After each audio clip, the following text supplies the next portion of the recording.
Yes, people, what's happening? Welcome back to another episode of FCM. You already know what time it is. Sunday service is about to resume, and it's only right we bring you the best content that is available. You already know what time it is. Before we go any further, it's only right to make introductions. You can already see my close-up that we've got someone in the building. Big moments call for big measures. They've been saying there's no Arsenal representation. Okay. We need Arsenal fans to speak on stuff. Yeah? You guys are biased with your thoughts. Oh, wow. So we brought the finest. We brought Babs in the building. Hey, Get a round of applause. Thank you, I appreciate it, Make his man. We're first here, FCM appearance. Come on. Welcome to the Lions Den. Debut, bro. Welcome to the Ready for it, Lions I'm ready Den. for it. Bring it up. you good? Yeah, you're blessed, man. Love. No, you can speak up. Don't worry, man. Nah, man, I'm just warming up, man. I hear It's you, a I hear you, PvP thing, innit? Got I hear a it. couple I like passes that. first. I like that. I hear it. To the left, we've got the cult hero himself, Culture Cams in the building. And of course, Feeling good. to the right, podcasting Pepe, the one and only Nuno Espirito Santos. He's got his team fourth in the league. Let's give him a round of applause. Get your man that can do both. You get me? We got Uncle Get your man that can do both. Uncle Nuno. Listen, man. Like, share, subscribe. Algorithm. You already know what time it is.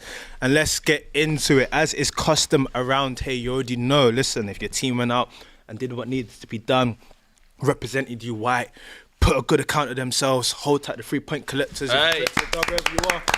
3 It ain't points easy, is not lads. easy to come by. It ain't easy. In the modern Premier League era, the cost of living era, it's difficult to get 3 points. So big up the 3-point collectors. Hold tight the participants in the building as well. It's a game. You need 2 teams, innit? Can't play by yourselves. And then listen, hold tight the teams that are letting it slip. Hold tight the teams that are not making the most out of situations. Hold tight the teams that are in difficult situations, you get me? Let's start with the game that we just witnessed, which was the United-Chelsea game. FCM derby. It's one of those interesting games where, for me personally, being a Chelsea fan, I don't get nervous. But I get a bit. Old Trafford, those nights. That stadium, not good memories, man. I think it's 13 games we failed to beat you there. Yeah. Damn. Really bad record there. I think from my perspective early on, if we're going straight into it, because obviously we've got a lot to discuss away from this game, it kind of felt like that's how that game played out. It wasn't a entertaining spectacle. It was a game where I thought the team that I believe are the better team play like they weren't because they've got this thing over their head of, we don't win here. 1-1 was the final score. Of course, Bruno Fernandes, penalty, Moises Caicedo, goal. Yeah, man, I think thinking of that game, as a Chelsea fan, I'm being honest, yeah, it's weird. We've gone above Arsenal because we drew.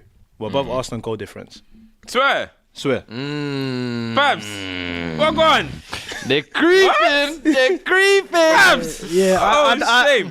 Listen, yeah. So Yeah, we'll get into that. we've gone We're in above. the mud, bro. We've gone above Arsenal, but Yeah, we get it. the difficulty is, it's one of those games where if you look in the calendar, we got no joy from Ten Hag. When the Ten Hag split was getting passed around, we got no joy. We now have to go to OT when there's a new manager bounce. Like, how unlucky are we getting it? Like, come on, man. Unlucky, man. Come on, man. Unlucky, bro. I thought after the West Ham game, I thought, yeah, you know what? That's free zip. We're going to go there, collect 3. Not to happen. I thought you lot were actually better in terms of like your structure. Yeah, like, probably, maybe a little bit. comparatively to what I've seen from you guys. I thought there was a bit more spirit to you guys. I don't think we made it too difficult, in all honesty. But there was this sort of, especially from the result you got midweek, there's definitely players that are playing for some sort of like, if the new manager's watching, I've got to international break to show myself something. I thought Rashford in glimpses showcased what it's about. I thought Garnacho wasn't at the races, but again, he kept busy. I thought, again, there wasn't this disparity in your shape where there was just acres of space for us to operate in. I thought you guys double-teamed Palmer really well. You marshaled him out of the game a lot. He could have done more to get into the game, but there was parts where it was like, it's clear that if we put 2 guys here, he has to pass backwards. You guys did what you needed to do. We just couldn't do more. Nah, do you know what? I think From my opinion, anyway. I think you're giving us a lot of credit. You know what I mean? I think that could have been the worst top 6 game I've ever seen in my life. If you even want to call Man United a top 6 team, do you know what I mean? That was a very, very bad game. Like in terms of big 6, it was bad. Passing was bad. The control touches was bad. Both teams were lackluster. It was pedestrian.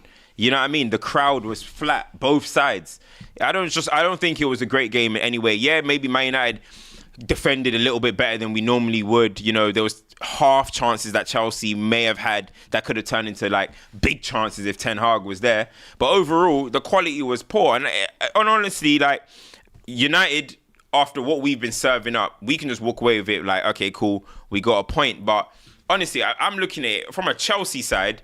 For a team that's meant to be flying and they've been impressing people and saying that we're coming, and they were absolutely dreadful. Yeah. If that was Arsenal, if that was Liverpool, if that was City, we're getting packed up there. 3-0. Chelsea were terrible, bro. And I don't even know how you can even think like it was maybe because of us and that Chelsea came out and were poor. I thought Caicedo was very good. I thought Lavia was good as well. But other than that, I mean, I think you're giving us a lot of credit. I think you guys as a team were very poor. And us as well, I don't think we were great either. Towards the end, we started getting a little bit of chances. But we're snatching at it now, and just the overall quality. Because I know my team's quality is really bad. Like, we have really low quality. But Chelsea, you guys have quality in the team. And for what you guys served up, PU. That's right what I'm side. saying. Right hand side as well, as in PU. That stunk. Yeah, brother. Like, that's what I thought. I think it was. I was disappointed. I thought, Chelsea are going to proper. You know what I mean? He's got to put it as well, because you can't really say it's a new manager bounce. Because Rude's like an assistant. He was there before. No, but there's definitely a change. But I think he's kind of making an excuse there. No, it's never an excuse. I don't know, man. Like, it's more so like he's got a point. I think the quality and the form that you guys have been in. I get you've been knocked out the Carabao Cup, but in the league as well, chance to really go clear of Arsenal. I know right now we're above some goal difference and really close the gap on the other teams as well. There's a great chance to go to Old Trafford, make a statement, show your serious side. It was a lackluster performance. He's right. And that's what I said. And I think for Chelsea, I think it was a bigger opportunity than it was for United. And I think the whole new manager bounce thing, I'm not on that train right now, because it's Ruud van Nistelrooy. Like, he was there with Ten Hag as well. What's really changed? And let's be honest, like, walking into the game, I saw Matisse. We're gonna talk soon. See that, I saw man talking about we're gonna get on 4. We're gonna do worse than what Liverpool did, a minimum of what Spurs did. They were talking all of that, and then for this to come up and serve that. I mean, don't write checks that your players can't. You know what I mean?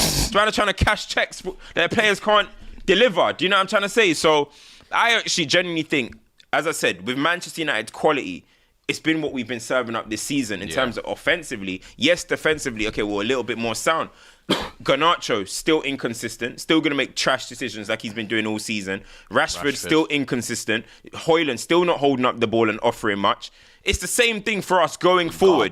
Ugarte passing it to the opposition 90% of the time. Same thing with Bruno. Same thing with Casemiro. It's the same thing that we served up. I'm thinking Chelsea should be coming there and showing people like, hey, we're not on the same level right now. Where you guys are and where we are, different planets right now. And I was looking at it and I was like, halfway through the game, I was like, Chelsea are kind of ass, bro.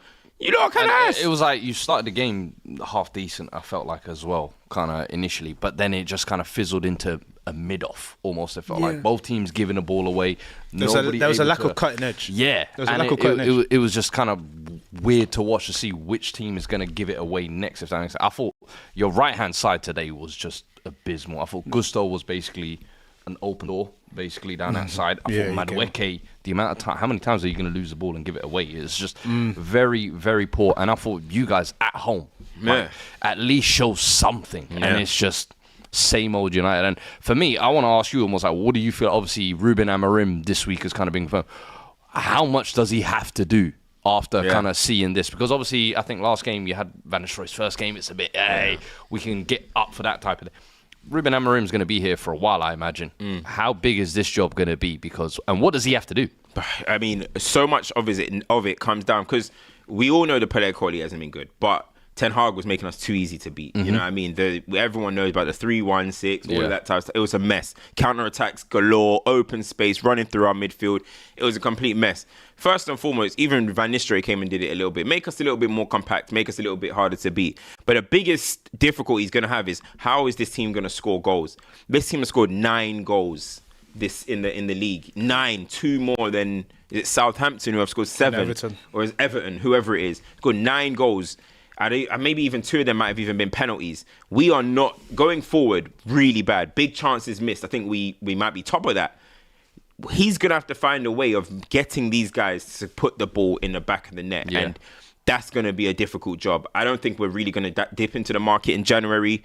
It's going to be hard for him. But yeah, I mean, but in terms of, I think he'll change the formation. Then there'll be like a proper new manager bounce and stuff. He could have a little way going. Like, you don't have to make Man United. That's what it's going. That's what I feel like it's coach. going to be. Very You good have coach. had a lot of investment almost over the past like year or so with Ten Hag, and I feel like he's going to have to work with a lot of the same players. At the moment, I'm looking at his sporting side as well. I think they've got 35 goals, 10 in 10 games. Who's that? But you've got. Sport Yeah, but Lisbon. half also that's got. Gyökeres. Yeah, you've got. Yeah, do you know what I mean? Lengman He's got up 20 there. goals already. over there. But You've got speaking of- Højlund, who spent 70 million on. Yeah, You've got yeah. Xerxes, who people are saying is a young talent. Before he Squirty. came, everybody was excited about. But you kind of think this is a big job he's going to be walking into, and it's like a big job. It's a big job. We need an overhaul. Yeah, you need an overhaul. So Jim hinted at that when Yes, I asked him. there we go. Basically, he was saying that in comparative to other sports, like you can't win the Formula One unless you've got a winning car. You can put the best driver in like a rubbish car. He's not going to win. The squad is not out of place to win. Yeah. But what I find really interesting is a lot of people are coming out in the last few weeks and saying that the Van Nistelrooy thing, as we said, second game in, it felt like a natural move that he would take over for a little bit. Yeah. You start looking at your signings now, bringing in a centre half, bringing in this. Was it sort of loosely preparing for a manager that's going to come in and maybe need more personnel, like 3 defenders at the back, etc.? We will never know whether that was the case or not. But what you definitely saw today already was, as you said, we said it for Liverpool last year. When it's tough, can you make small things that make it a bit difficult for you to play against? That's what I saw today. Chelsea weren't great. We lacked cutting edge. I watched the game with a few people and I was saying that we're probably going to have to score from outside the box, which I don't see often because we just can't get in and around it. The issue that Chelsea have now is the Liverpool game was a performance that people say was a good performance, didn't capitalise. United, same thing. Arsenal, at some point, you have to get over that hurdle when it comes to these sort of games. Who's that? Chelsea? Yeah, you have to get over that sort of hurdle. Yeah. It's great having potential, but potential has to turn into something actual. I feel like we've performed really well. We're in a situation where we're level on points with Arsenal and Villa, despite them getting hammered. If you want to start actually trying to get away from the pack and be in a decent position, you have to take these chances. This was a wounded animal you're playing against. So I mean, if you're going to need to do that, then you're going to need the best player in your team to perform. And at Anfield, he was nowhere to be seen. And today, he was nowhere to be seen. And if we're going to give him the praise and talk about him weekly, we have to talk about him in these games. Because against Liverpool, I said, do you know what? Everyone's trying to jump the gun now. You know what I mean? They've been waiting for it. But now it's at Old Trafford again, and you guys have Arsenal, is it, next week? Yep. Yo, if he goes 3 games with absolutely zero influence in all of them, then, you know what I mean, people are going to start looking like all the praise about people saying he's the best in the league. I've never been on that train. I think he's one of the best players now. I'll probably have him in the top 10, but one of the best in the league. Yeah. When Mo Salah comes, good night. When KDB comes, good night. When Van Dijk comes, clean sheet, please. You know what I mean? Whoever it is, they do it. So if you're going to be called the best in the league, Cole Palmer, mate, we're going to need you. Pause that You know point what I though, mean? because for me, that's where, and we're going to speak about Liverpool, but before we even get into that game, Mo Salah yesterday, your team's losing 1-0, you go through 1-on-1, you try and dink it doesn't work. What happens? Cut inside, clot it off. There's a certain level of ilk that your best players are able to sort of deliver with, where it's like taking charge of the moment. grabbing games by the scruff of the neck. Grabbing against the Never soft neck. take- well, that's And what it is. it's something that Cole Palmer has done his time at Chelsea. I think the conversation has to be very nuanced here. Yeah. I think at times when I was watching the game today, what it looks like is there's almost like an over-reliance on him. You mentioned it 2 weeks ago where it's like you want your best player to be in goal scoring or places where he can actually affect the game. Cole Palmer next to Reece James is not going to affect the game for me. You're too far away from action there. I understand picking up the ball in spaces and then invading and whatnot, but your best actions come in the final third. That is where you need to be. As a team, players also have to take individual responsibility of stepping up to the mantle. You don't look up and go, oh, Cole's there, let me just pass and whatnot. If Cole Palmer is marked by 2 men, that means that there's one less man somewhere else. What are you going to do to evade that? And I think as a team, especially as a young team, Chelsea need to get that together a little bit better. There was times today where he was playing passes and it's like, this is great, but I would prefer you to be on the other end of that pass. Like, have trust that Reece James... He's a creative player, though. No. You want him to create. That's what I mean. I get He's not that. playing as a winger anymore, is it? Yeah. I get that, but at the end of the day, if Reece James is one of the best passers about and whatnot, if Lavia is in the midfield with... I mean, in 2020, maybe. If Lavia is in midfield with Caicedo, and we know that both of them are resume. passing the ball forward and they've got the ability to get forward, there isn't always the reliance that you always need to be in that position that's so deep. There isn't. It's the same thing that people said about, again, it's not the same position, but Harry Kane. Your best actions are going to come forward. We don't see Cole Palmer... Madison, possibly. With what? Oh, yeah. More recent. Yeah. I don't like Madison when he's Cole dropping Palmer's deep. not You going to want him score more effective goals close to the upper from... box. But it's not all about that's what I scoring was gonna goals. say. He's a creative midfielder. You can make Goals, chances. like he's a number 9. This No. is the thing, like you're talking like the thing is, let's not start making him a GA merchant. I'm not That's saying... when I start disliking players, bro. Cam, I'm not saying What you're all of saying that. is influence. Just isn't it? influence the game. Influence the game, control the game.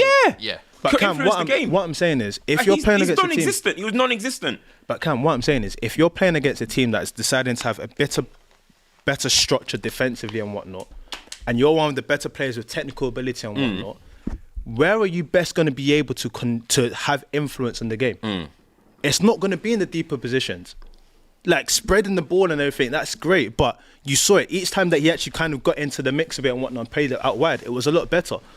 That is coming from this whole thing where it's like, oh, let's do that. But again, that's something that he will have to learn. And also as well, what we have to remember as well is, there's going to come a point where he's going to have to face the scrutiny, because this ascendancy he's had since coming to senior team football, not that it's unparalleled, unheard of, but That's to amazing. go like that is mad. Yeah. At some point, it is going to level out and people are going to be watching to see what you're going to do. And the only reason you say that is because, the only reason I'm saying that is because you can't be put in the conversation of the best and not get treated scrutiny. as Exactly. the best. Yeah. Facts. I mean, look at the way Jude Bellingham is spoken about. People won't even say Jude Bellingham had a good season because his Champions League run wasn't all that. Yeah. So we got to keep the same energy, bro. Yeah. Like, we got to keep the same energy. We're saying he's world class. He's this. He should have played at the Euros. He's the best player. Jamie Carragher said he is currently the best player in the league, while his club that he supports employs Mo Salah. Yeah. It's insane. So if you're going to say he's the best in the league, we're going to, and it was agreed. A lot of people agree, and I think he's fantastic, Cole Palmer. I'm not going to act like I don't think he's brilliant. But these are the matches where you're going to be like, yo, okay. Hold them to that standard. Hold them to that standard, because how many times we see these big players that we talk about, after a game, there's a match comp of them stinking with some random music and they're being called Po Pala, or they're being called... Do you know what I mean? Yeah. You know what I mean? Aside from Palmer, though, there's 2 players I actually want to touch on. Caicedo on your team. But I want to touch. Obviously, he got the equaliser. We're lucky we didn't get him, you know. I told you. We're very lucky we didn't get him. No, hold on. I'm saying. Hold on. No, okay, wait. I don't know what your particular views are, but you guys were, Arsenal fans especially, were cooking Caicedo last season. What do you mean Right. Arsenal fans specifically? Well, yeah, because they missed out on obviously, him. because you Clarify missed the out- Arsenal fans. Online. Okay. Hey, mate, you're the rep. You're the No. You're the face. I'm just saying, I You're didn't the face. I didn't We got see the this voice last. in. I didn't see this last season. We got the voice. I didn't see this last season. Let's see. Talk to me. But I think Caicedo is a very good player, and Yeah. that's why Mikel Arteta wanted to sign him so badly. Was what, £75 million in January? He tried to force the move. Don't forget that, he put in the transfer request and stuff. And I think his ability to win those duels, be that jumpy type of player, press in, win that ball, and command it, and also progressive passes. He's very good at that as well, and carrying the ball. I think he plays as a pivot in Chelsea. Obviously, if he was at Arsenal playing as maybe a left 8 at times, you could utilise his ball carrying more and more as well. And I think he would have been a signing on top of Declan Rice. At Chelsea, it will take him time to, as you become a top side again, to really get the flower he deserves. But I think Caicedo is a top baller, and it shows. You compare him to Enzo, similar price tag. It's like It's crazy, and the worst Send thing Enzo back is to I Andrew feel team. like next to him, almost like Lavia, is going to allow him to top be player. able to be an 8 sometimes, because Lavia can sit comfortably as yeah. well. But it's so weird how even last season, though, I felt like he was dropping 7 out of 10s, but it was just going... Because it wasn't... I think after Brighton. January. Yeah, after January, correct. Yeah, second half of the season. But I feel like because he wasn't Brighton Caicedo, people were like, you're not the 100 mil player yet. Enzo this was holding season, him though... back. No, but look, This season, though, he looks different. And Is that the big change you think then? You think it's because Enzo's out, he's got Lavia next to him? Yeah. That's just allowed him to take more onus in that position? Or do you think I don't think he's a It's six. two things. He's not, I don't think he's a six. You're I right. don't think he's a six. Yeah. That's what I said. Last year when Chelsea fans, even when Liverpool want to sign him, I'm like, he's not a six. Yeah. Play him higher up the pitch. He's a very good ball carrier. Even at Brighton, there was a game he had against United in the FA Cup semi-final. Okay, And he lost, yes, and he was playing yes, against a six, and he lost the ball bare time. So when he was on the ball and driving forwards, bursting through the lines, just when you see the best of the player. Yeah. So I think he was misprofiled by a lot of people because they thought number 6, he's gonna play defensive midfield and that's about it. But he's a lot more than that. Yeah, It's instruction as well. Yeah. Thank you. But it's instruction as well. Like you think about last year, you wasn't seeing the on the ball ability because he was just there dueling guys, just firefighting. Yeah. This year he's able to actually win the ball, progress the ball, and we've constantly said here, like if you look at what Lavia's good at and what Caicedo's good at, you put both of them together, you should be in a position where one, you can protect your defence but also move forward. And we've always said it here, in the Premier League, whether people like it or not, because of the nature of the league, you have to have midfielders that are combative. You cannot have any passengers in the middle of the field. Yeah. And if you're going to be a passenger, your skill set has to be so unique or so polished they can get away with it. And I quote, someone like Jorginho that's a metronome. Yeah. Keep it ticking. You can get away with that. There's not many players that do not have the ability to get up and down the pitch that can survive in the Premier League in the middle of the park. Yeah. And Enzo has been found out. You can't play the 8, you can't play the 6. What are you going to do? You can't play 10. What are we going to do with you? Send him The back to occasional Buenos Aires, ping man. is not going to work. And now you have a situation where you're captain and the manager's not 100 starting you million pound, consecutive games. Kaz, is that your proudest shout? on Nah, this pod? you know it's not. It's not. Is No. comparing But- Enzo Fernandez to John Joe Shelby your proudest moment as a content creator? Because when he said it, I can't lie, we all called him crazy. How do you feel now, sir? No, do you know what? Yeah, you see me, I don't kick people when they're down. I said it. I've said it. For me, that's open and shut case. Like, I'm not talking about it no more. Same thing, we're going to talk about Arsenal as well. I got cooked for another thing. And now everyone realizes. You know what? Sometimes when I speak, just try and listen to where I'm coming from. That's all I'm saying. What's the old saying you used to say? First they call you crazy, Then they understand. And here Well, we go. one player I wanted to ask you about, Mazraoui. Talk to me a little bit about him, because I felt like amongst all the poop that was there today, he looked half decent still. I think 13 out of 16 duels he's won, I can see here.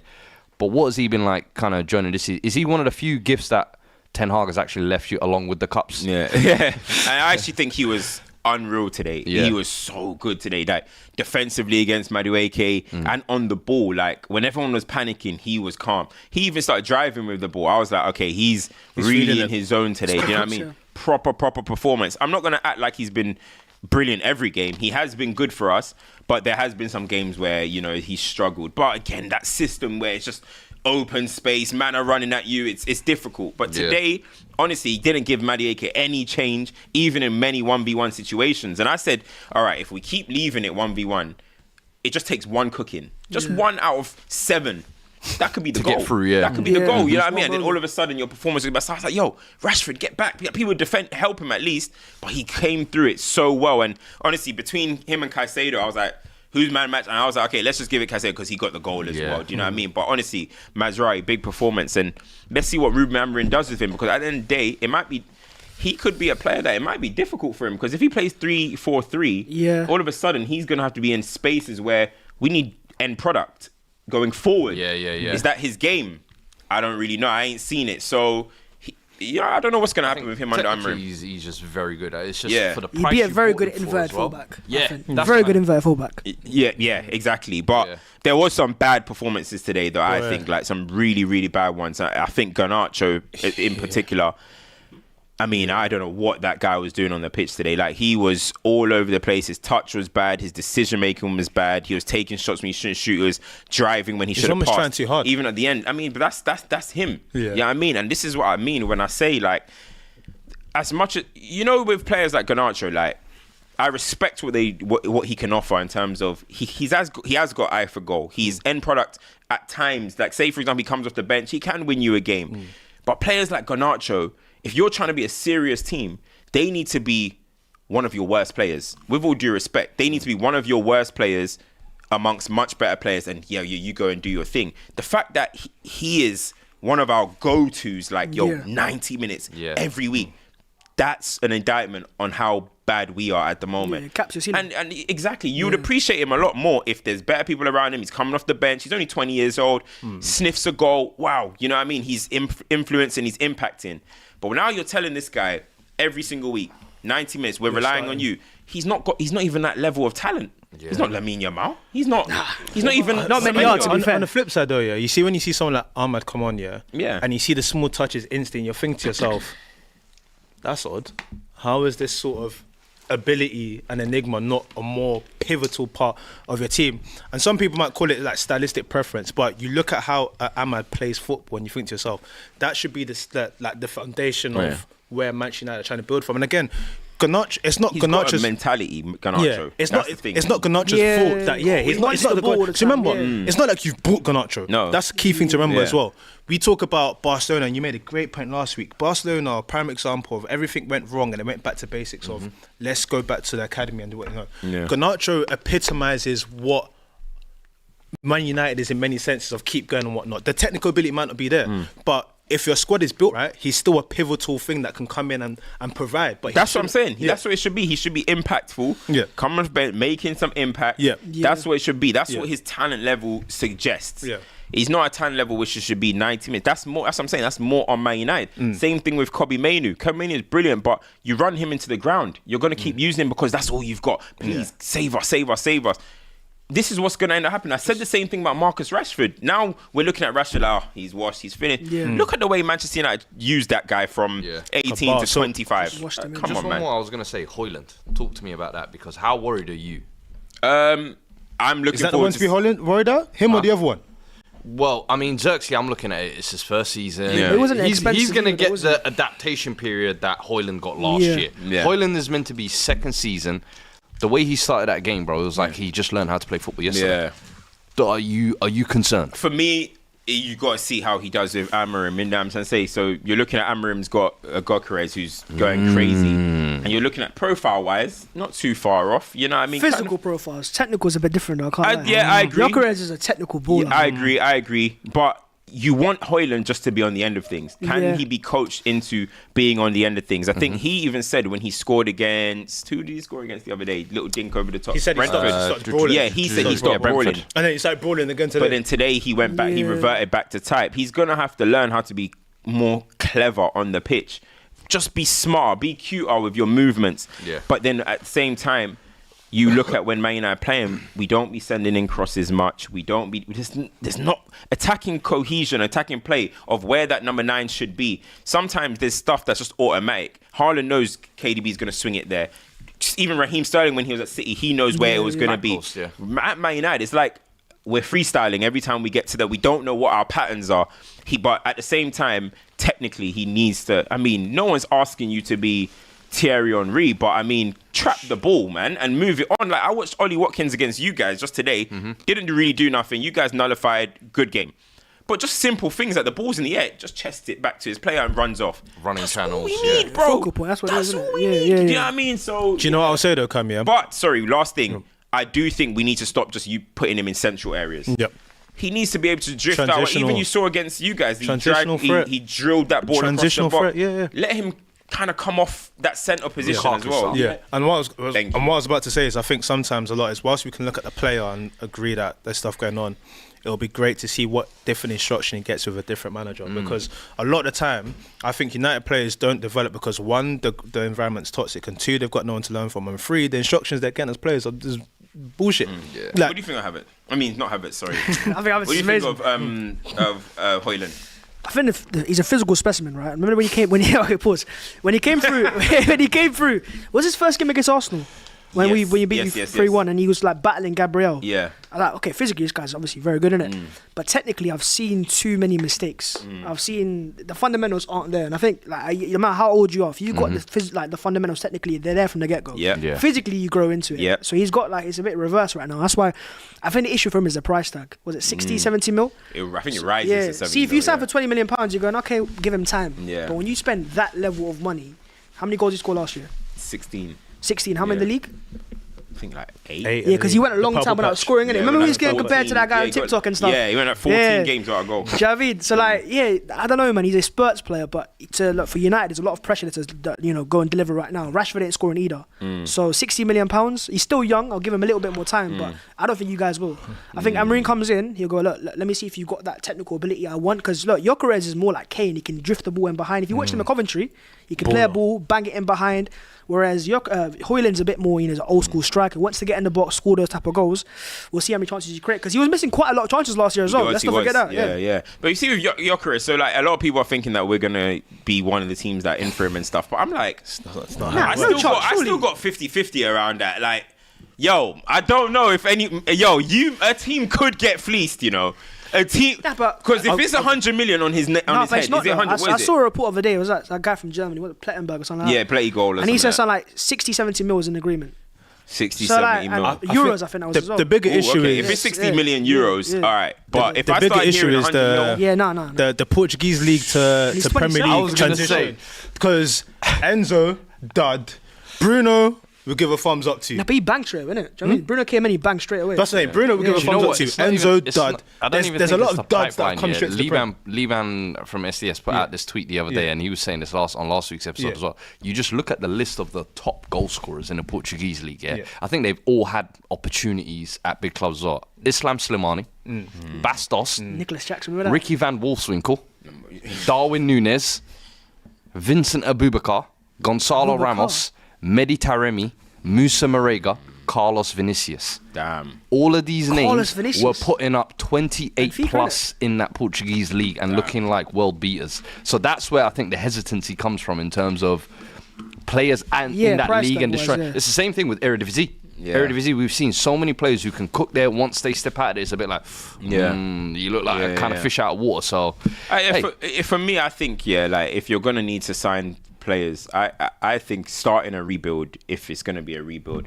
I think Man United need to be looking at Premier League players. That's what I think. Arsenal did it, Liverpool did it, Klopp signed a lot of Premier League players. You guys have in your time, Arteta's loves shopping in the Premier League as well. Ramsdale first couple windows, this is the thing, because you don't have to wait. You see how we're saying for Xerxes, he's got to acclimatise to the league. He's got to wait. Højlund, we got to wait. And everyone, we're going to wait. Euro now is going to come in. We're going to say, give him some time. He's got to wait.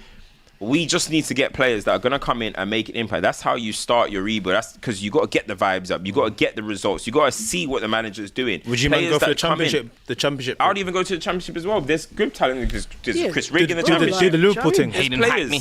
Bellingham came through, obviously championship. Gyökeres came through championship as well. But that's what I'm saying. It's not a United thing to do, but there's a long list of players in the Premier League right now that you can go and try and sign. And look at people like Mbeumo.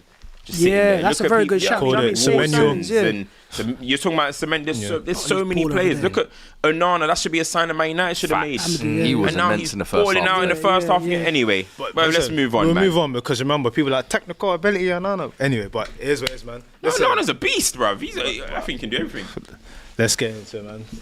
You're looking at me for, man. This is what you're here for. That's what you're here for, man. Turn off the lights.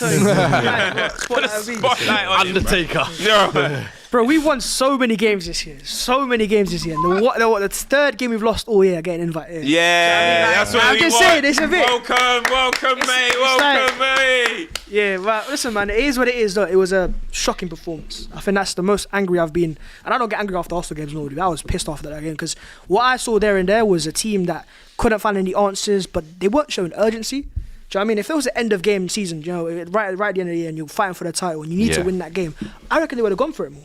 But it was almost as if, let's play it calm, let's play it safe, not concede another goal, safety first, and just hope that we can get a draw out of it.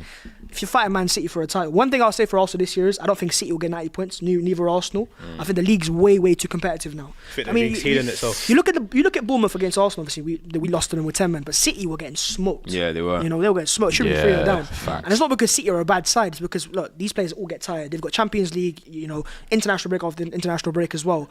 And now you've got other teams coming up, and they're tactically very good. I mean, Newcastle defensively were like dogs in that game, chasing you around the park, triple up with Saka and Martinelli. And I think it exposed Arsenal's lack of a player in that central area. And I could say Ødegaard as well, but I'll go as far as saying if even Ødegaard was fit, we wouldn't have won that game. So what is it that was missing? I think it's a bit more bravery on the ball. That's what it is, you know. And that's why eventually him throwing on Zinchenko, Wanyeri, and Jesus was like, okay, look, I see that's the issue, because I saw the passing after the game. There was a major gap in the middle of the park, and I'm going, look, that just shows you're lacking bravery. And Who's that one? Declan Rice. It's on the likes of Rice, Marino as well. I think these are players that they have to ping the balls in. I mean, take a risk sometimes. I think I've watched a video of Pep recently. He was like, listen, a lot of managers are scared to play centrally nowadays because they're going to, we lose the ball, counter-attack. But he goes, I still do it because I have to do it. If you don't do it, you're not going to score goals like that. And a game like this, it wasn't working out wide. We made one moment all game. Bukayo right at the end. We should have scored that, by the way. But that's about it. But title-wise, I'm still not gonna say it's over. By any means. I know the title says title's over, right? Let's not go there. Somebody said, I know what production is the job we have to win. But now, listen, we're 10 games in, and like I've looked at City as, even though Liverpool are top of the league right now, 7 points clear of us, I still see City as our biggest threat, because Liverpool for me are still unknown in the real big games just yet. They played against Chelsea and they won that game fair. Against Arsenal, I think they kind of got away with it a little bit, because, you know, Arsenal had quite a few key players missing, and you Gabriel going off as well. You end the game with a back four of Miles Lewis-Skelly, 17, Partey at right back, Ben White and Kivior, and you made how many chances in that game towards the end? Like, people kind of put it to one side because it was Arsenal at home. They should have won that game there. So City are still the main thing for me. They went to St James's Park this season as well. The amount of chances that Anthony Gordon missed in that game. City kind of got away with it. Even the Fulham game. If you watch that back, Adama Traore again and again and again. That's the story of City season, though. That's what I'm saying. But for me, what I'm seeing is vulnerability there as well. They will drop points, and they drop points against Bournemouth. You guys lost your captain, right? Yeah. They've lost their. We were saying it 2 weeks ago, like with Rodri.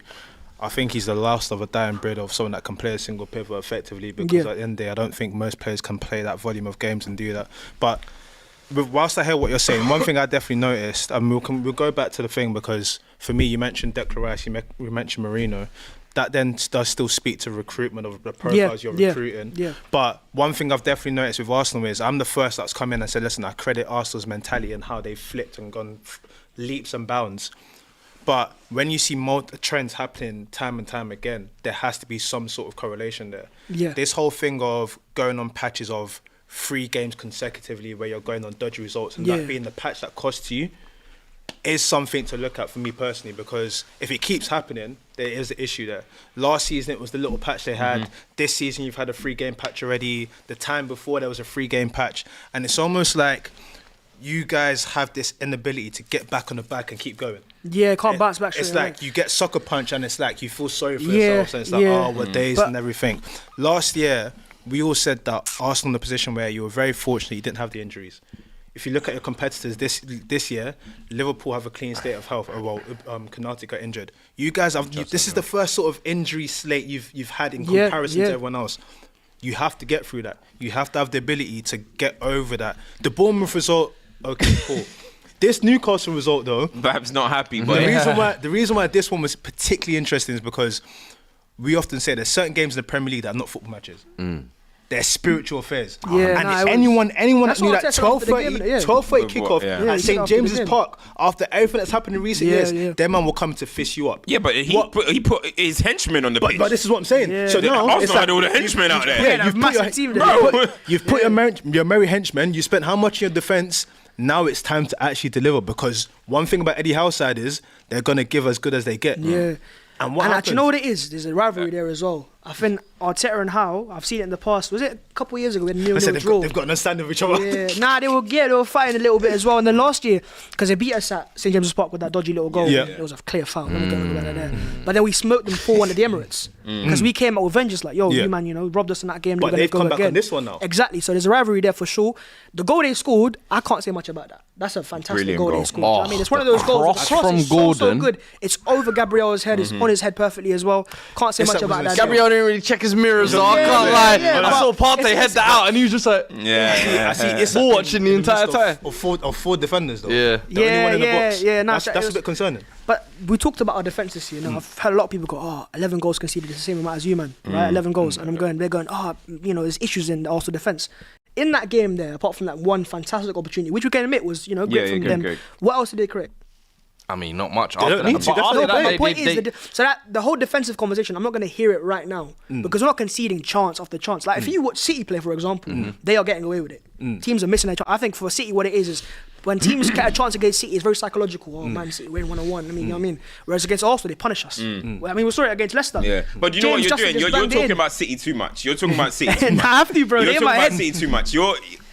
Don't try and soften the Arsenal blow by looking at what Man City are doing. Man City have won 4 Premier Leagues in a row, bro. If Man City don't win this league, well, they can just say to the Premier League, we gave you guys a chance finally. You know what I mean? You boys don't have that luxury. You know what I'm trying to say? So you need to hear about you. You need to talk about, right? I want to ask you about... Go on, give me some questions. The way Arsenal play football now. Yeah. Now, you look at 22-23 season, swashbuckling. I've got videos saying, what? City may go on and win this league, but I know who I turn my TV on for. It's Arsenal, not Man City.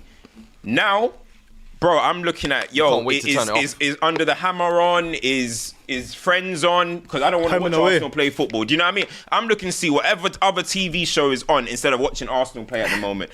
Because it's gone completely left from what you were in terms of excitement. And be honest, this is the thing that I don't like. This is why I like having an Arsenal fan in here or a fan of another club, right?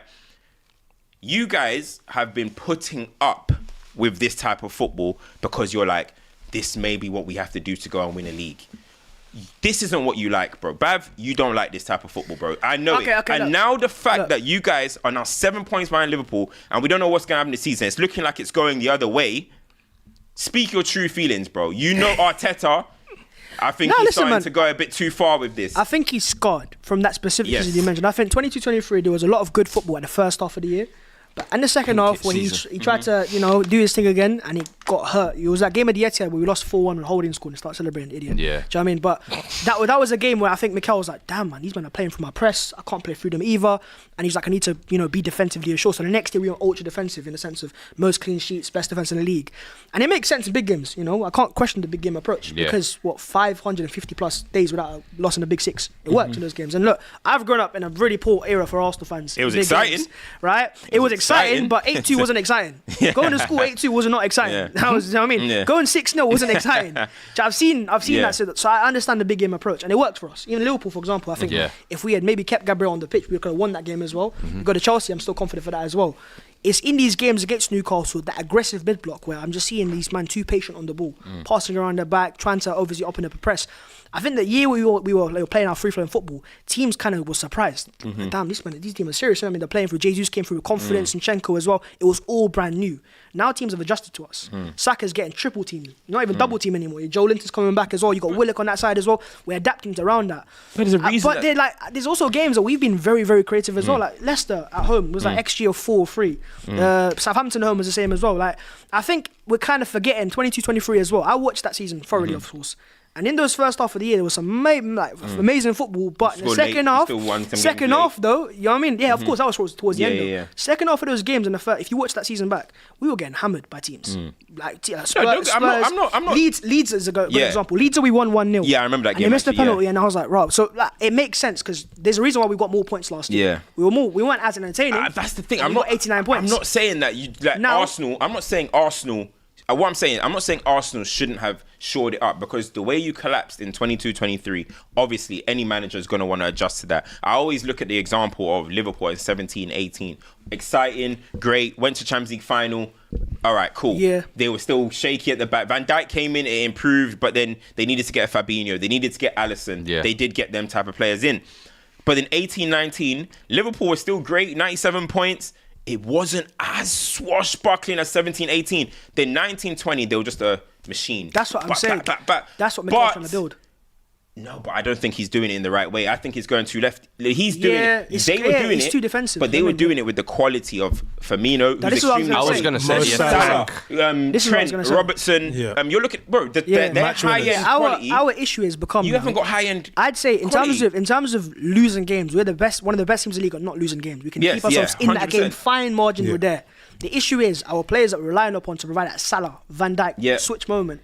It's still Saka, and Saka's still 23, and he's doing it more and more. We saw it again against Liverpool, but there's a lot of pressure on a guy who's still 23. And I think the issue for Arteta is maybe in the transfer market, go for it and sign that type of profile that will provide you a moment. Was you happy with his business this summer? I wasn't fully satisfied. I need to see your tweets. Yeah, no, I wasn't fully satisfied, but I gave it like a 6, 7 out of 10. It wasn't like a perfect 10 out of 10 window, but I understood at the time that the players they wanted, for example, Nico Williams, who was playing a long pass, came in as well, and the market was a bit dead as well. Yeah, I didn't see. But did you think kind of it would be enough once the window had closed that okay, we got Sterling on loan, we got Marino, we got Calafiori.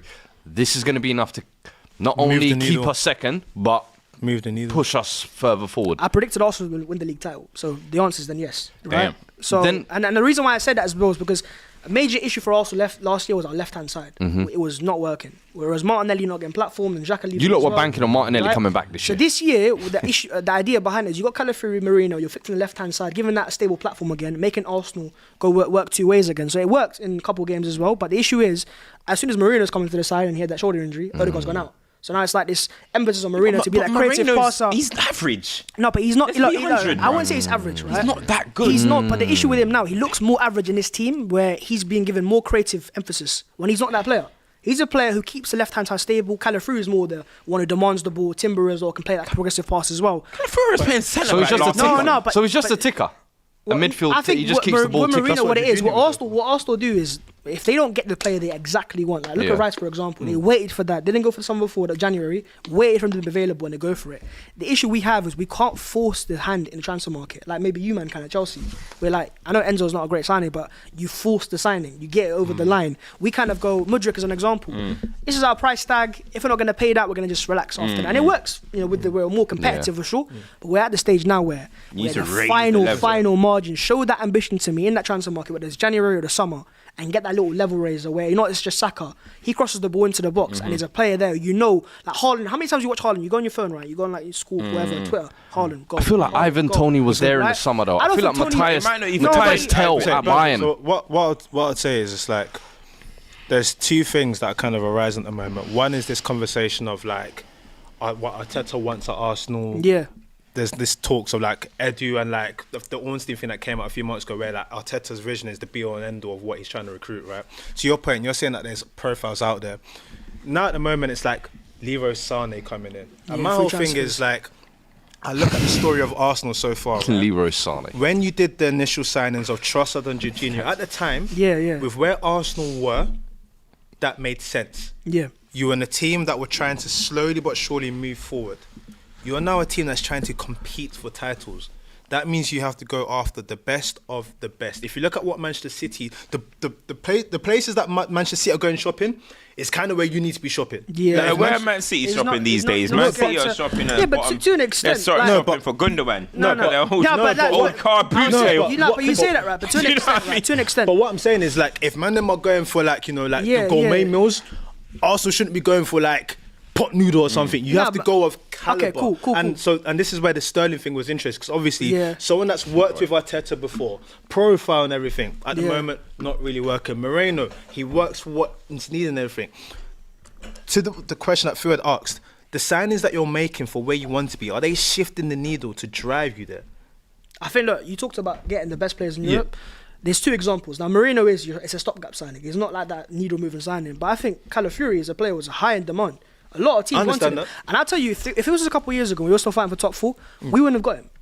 He would have gone Juve, he would have got Chelsea, he would have got somewhere else. So it's working to an extent, right? That's a fair point. And I feel like, that Bellingham type of signing is what we still lack. But Rice was that. We spent £100 million the year before, Havertz £65 million. And we had to sell players this summer because we weren't selling no one before that. Smith Rowe went this summer and get your result. That was the big issue, I think. We needed to sell someone. Now we've got players out the window. I expect for the next 2 windows, Arsenal will show more ambition. Because the money's would it be too late though? I feel like you need to be trying to, you know what I mean? I feel like City, obviously every November, everything we say, City ain't that great. But I'm looking at it and I'm genuinely looking at the landscape of the top teams. And you guys this could have been, it still can be, let's see, but you have to go on an amazing run while the other lot drop points. But this should have been it. Now it's going to be another case where it's like, all right, next window, we're going to do this. Next window, next thing you know, your top players that are at the club now are like, yo, I want to win a trophy. I'm not saying of course. Yeah, I hear it, man. Look, if you're Saka's like, what, end of this year enters the final 2 years of his contract. when that you need to start talking about new contract. He's gonna go, look, if we've missed out another title, we've fallen short. There's not investment coming in.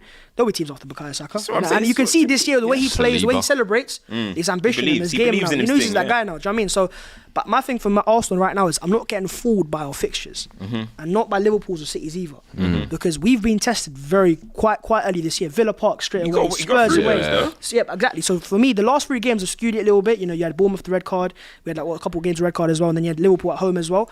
But I feel like we've got those early games over and done with. You've got Stamford Bridge next week after that as well. Past that, we've only got a few more difficult away games to go to. Whereas City still have those. City have got Anfield away. City have still got to come to Arsenal away.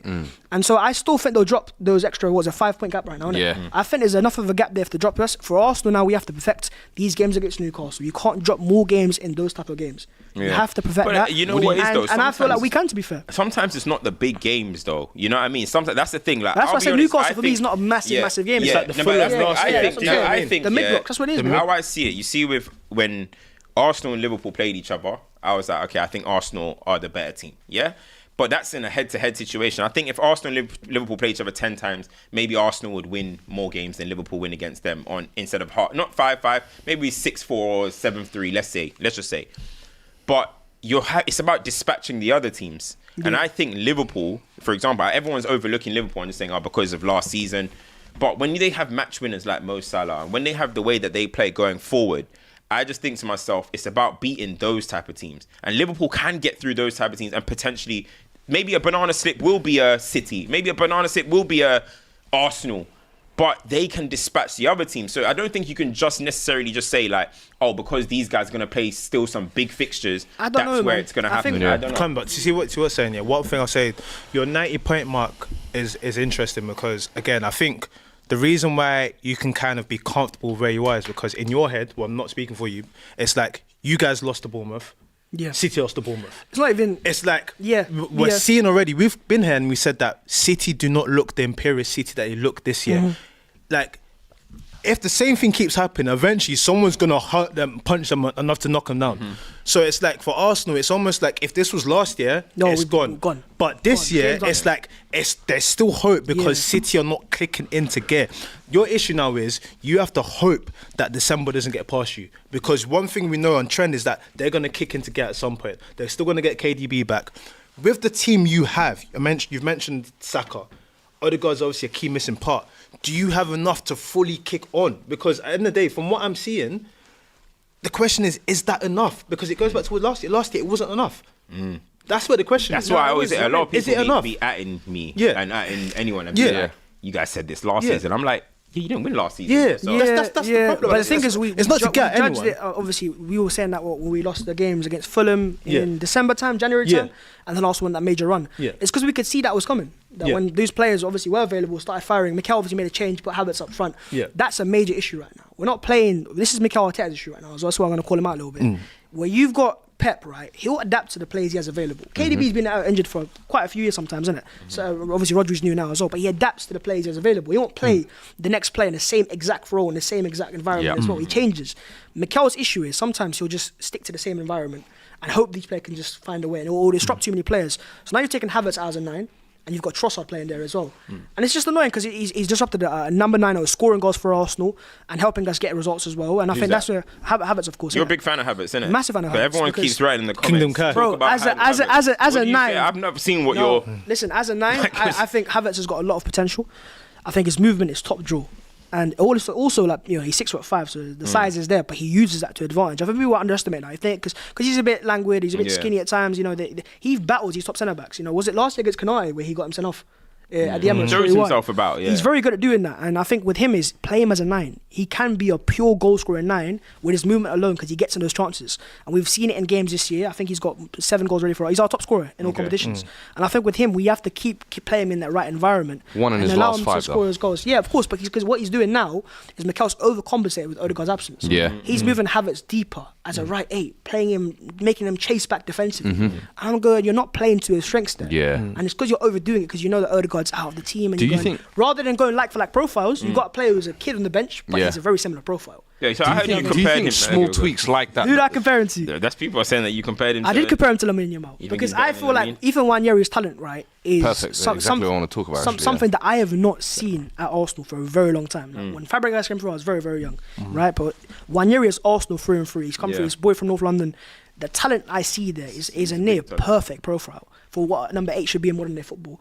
He can take a pass. You saw the goal against Preston as an example. Insane ball striking, but he's got that power in his running as well. Like some players are fast, but then you got power.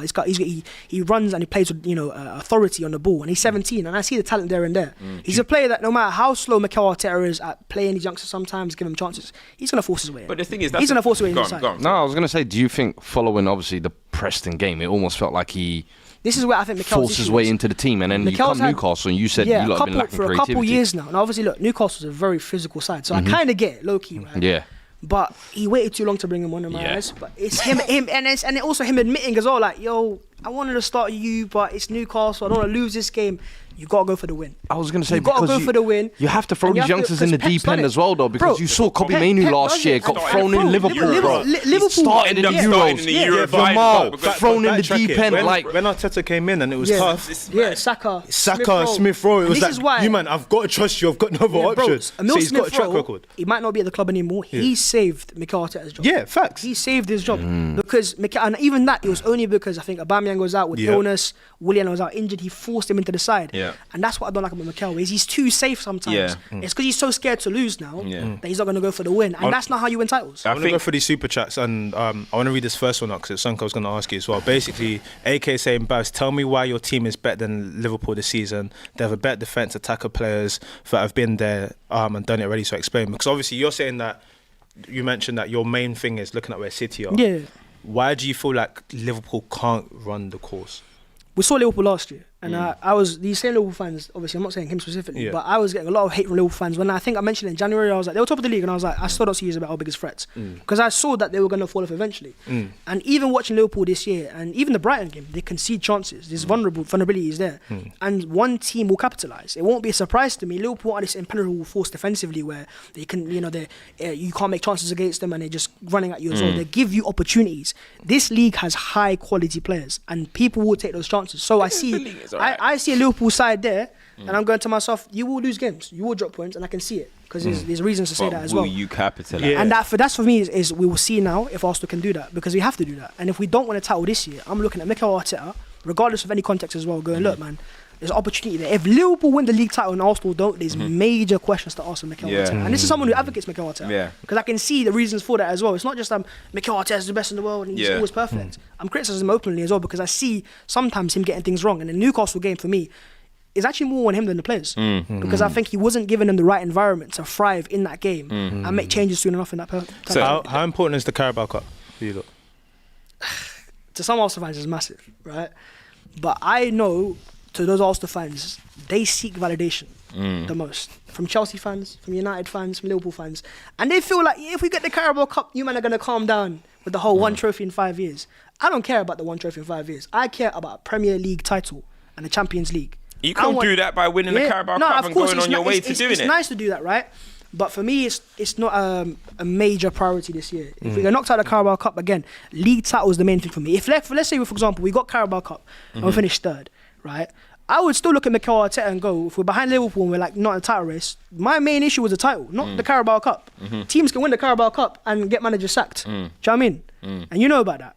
Right? so my point is, the Carabao Cup doesn't Still a change. trophy, mate. It's a trophy, right? But Arsene Wenger was at my club for the last 5 years. He won three FA Cups. But we still wanted him out. Yeah. There was Wenger out brigades and there was like the protests and stuff because we wanted to compete for a title. We wanted to be competitive for the best trophies. And for me, I judge Mikel Arteta, not the Carabao Cup, not the FA Cup. For me, it's a Premier League title. But the thing is, Bav, for how you rate Arteta, and I'm sure you rate him highly, very highly, the best managers win both. No, they have the blend. One thing that we keep doing, Fuad, one thing we keep doing is, I'd rather push the Carabao away because I want the Prem.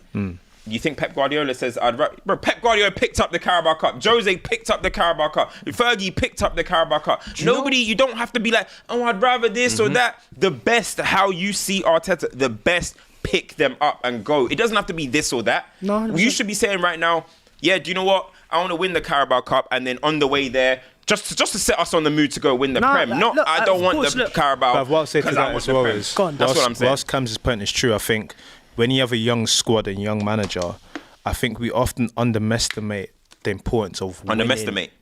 Underestimate the importance of winning. Like actually winning. Yeah, no, of course. Don't get me wrong, it's nice to be in a title charge and be there come May. But the actual validation of winning and being like, I am a winner, I have achieved something.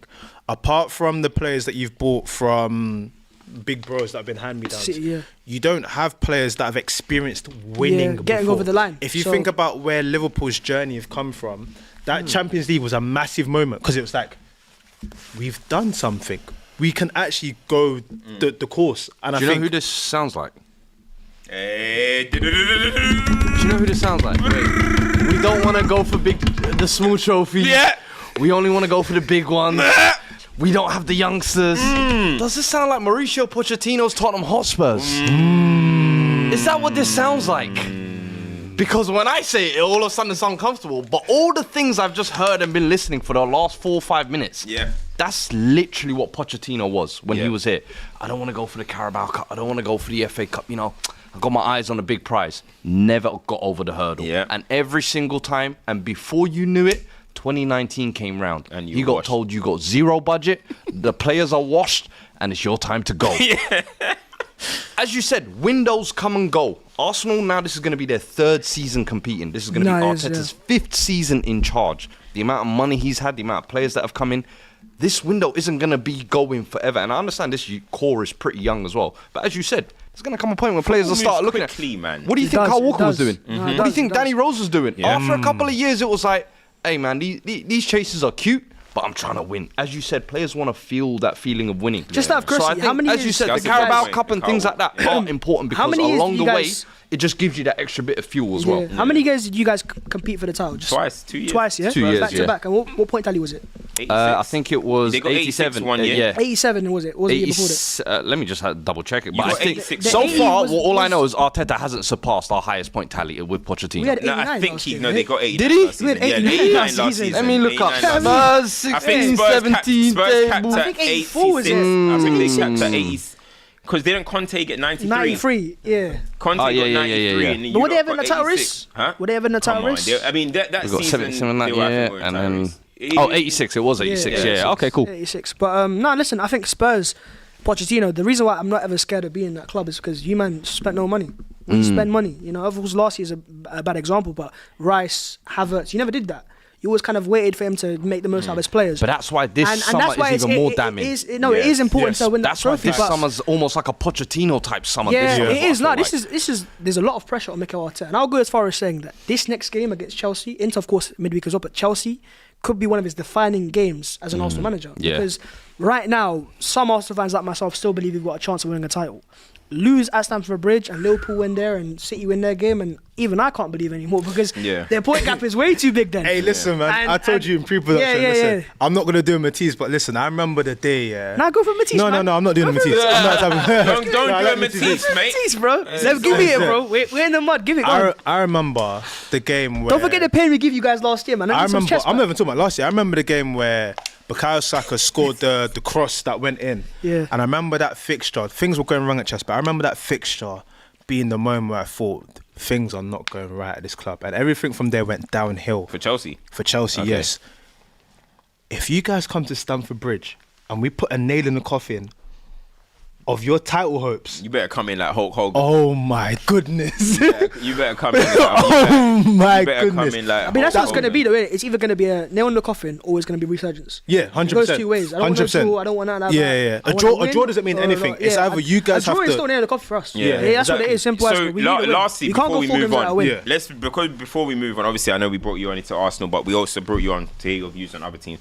We're going to speak about Liverpool. Lastly, I just want to know what your stance on is. I've got two questions. One is, if Arsenal don't win this season, you know, and let's say you do finish behind Liverpool, forget that. You don't win the league this season, you don't win a trophy this season. Where do you stand on Mikel Arteta? I'm going to be I'm looking sideways at that point because I'm saying, look, you've had this period of time at Arsenal. You've got more and more players, and of course, I sympathise with injuries. I'm unlucky at times, but that don't matter. City have won titles without Kevin De Bruyne. So I've seen people adapt past that. So for me, I'm looking at him. The standard is a league title this season.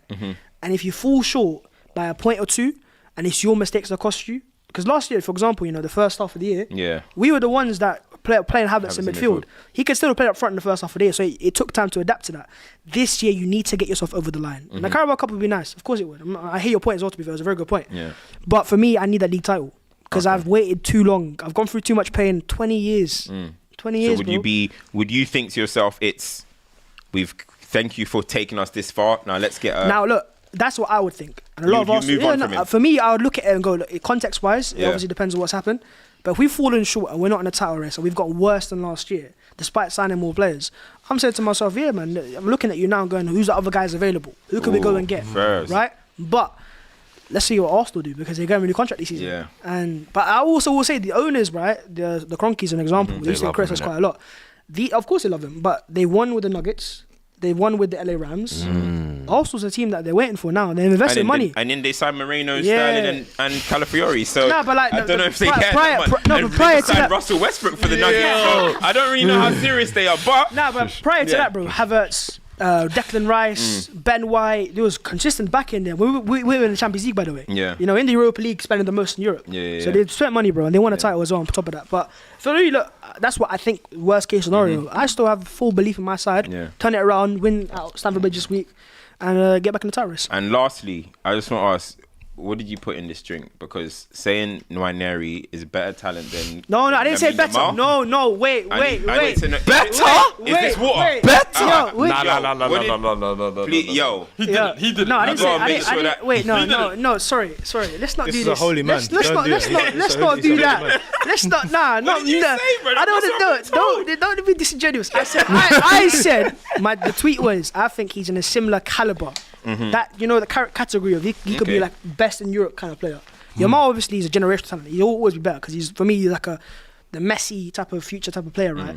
But when you see Ethan Nwaneri get his chance, I'm telling you, you're gonna see that he's not just a good youngster. Not one of the bottle. He's one that you look at Mainu last year came through. I think Nwaneri is a bigger talent than Mainu, and I rate Mainu highly, by the way. And I think for me, he's in that category. If you give chances to him, he can be generational. He can be one of the best players. Generational is too big, but I think he can definitely be one of the leaders. I'm a big fan. When you see him play, to watch this guy use cup all the time. When you see him play, I'm telling you that I feel like Yamal's in the Yamal's in the league. Let's say the other names. Mikey Moore. Ethan Nwaneri. Yeah, I mean, come mix Mikey Moore. What? Show some respect. He's a good player. Show some damn respect, brother. Nwaneri's better than Mike. Listen, we're competing. Talk soon. Say it, bro. Alright, cool. Let me go through the super chat. So, Rabadam says Klopp blew off the domestic cups the first 3 to 4 years, but when he got a sufficient squad depth, he started going for them. Shy One says Arsenal can't keep up. Liverpool won it in their 30s, and Arsenal already sputtering. We are on our way to our 5th in a row when all of our players are back with loads of sharks. Frankie Fasthand says Babs acting like Arsenal players walking out under ladders, breaking mirrors with black cats over the Emirates. Bad luck FC. Y'all are shit, brother, which is hilarious. Was that a Liverpool fan? I don't know. Frankie Fasthand, reveal yourself. What fan you support? AK say Babs, LFC have a better squad and defence than you this season. They have winners. That was Turkish. That was. You see, go back. What did Turkish say? It's one title in 20 years. Bro, they won one title in 10 years with those sports teams. I think he means the Kroenkes. Yeah. Newcastle, they fell into. Luckily fell into Nikola Jokic. Yeah. Yo, who's your Jokic, bro? Who's your Jokic? Bakayo. Why you read it? Ethan. Nah, but my point was they've won with other clubs now, innit? Don't kill me. They won at other clubs, so they need to win with Arsenal. AK says Babs LFC have a better squad and defence than you this season. They have winners. They're coming for number 20. I don't think they're worried about you in 5th. Shaffer Smith says trust us starting consistently can't happen anymore. Last 2 to 3 games have been horrendous, and losing possession with Odegaard coming back. See a winning run. DOF says Foden 1 season of responsibility and called it a day. We'll get into that. That's funny. What is it? Foden had one seasonal responsibility and called it a day. That's so slanderous. Man City, innit? Boy, Gabs. Oh, you want to talk about? We talk about Liverpool, yeah. Gabs, United poor unlucky with their finishing as they've been all season. Palmer hype, he's been figured out. Average games versus Bournemouth, Liverpool, and United. DOF says Palmer has 0 goal, and non-pen goal and assist against Big Six sides, and Cam's called him the best in the league. Are you mad? I've never ever called him Side the note, best AOC need a lose. Hey, you just lied on mine. Keep that lying. Never Keep lying. the best in the league. Are you guys? Bro, why do people do this, bro? Sandips Qatari says Arsenal will lose against Inter, draw against Chelsea, and draw against Forest. Another trophyless season. HW says Cole Palmer best in the league. Shouts, get out of here, man. That guy's a proper 3 p.m. blackout NBC merchant. Can you perform when it's prime time? Big away, rotted NBC. You know, big up SBC. Mohammed bin Saeed says love the show. Bring back the sofas, man. Listen, we're working on something. Yeah, we're working. Caesar says remind the chat to respectful. Banter is cool, but this chat is full of people who wouldn't have the bollocks to say nothing in real life. Up the pod. Appreciate that, G. Nabil says United were mid, Chelsea were crap. Disappointed in Chelsea. Yup says Villa in a spliff at the Spurnabout. That's disingenuous. But listen, we have to discuss Liverpool. We have to discuss one man in general as well. The team that are no threat. Mohamed Salah. Mohamed Salah. We are witnessing. Mohamed. I say, yeah.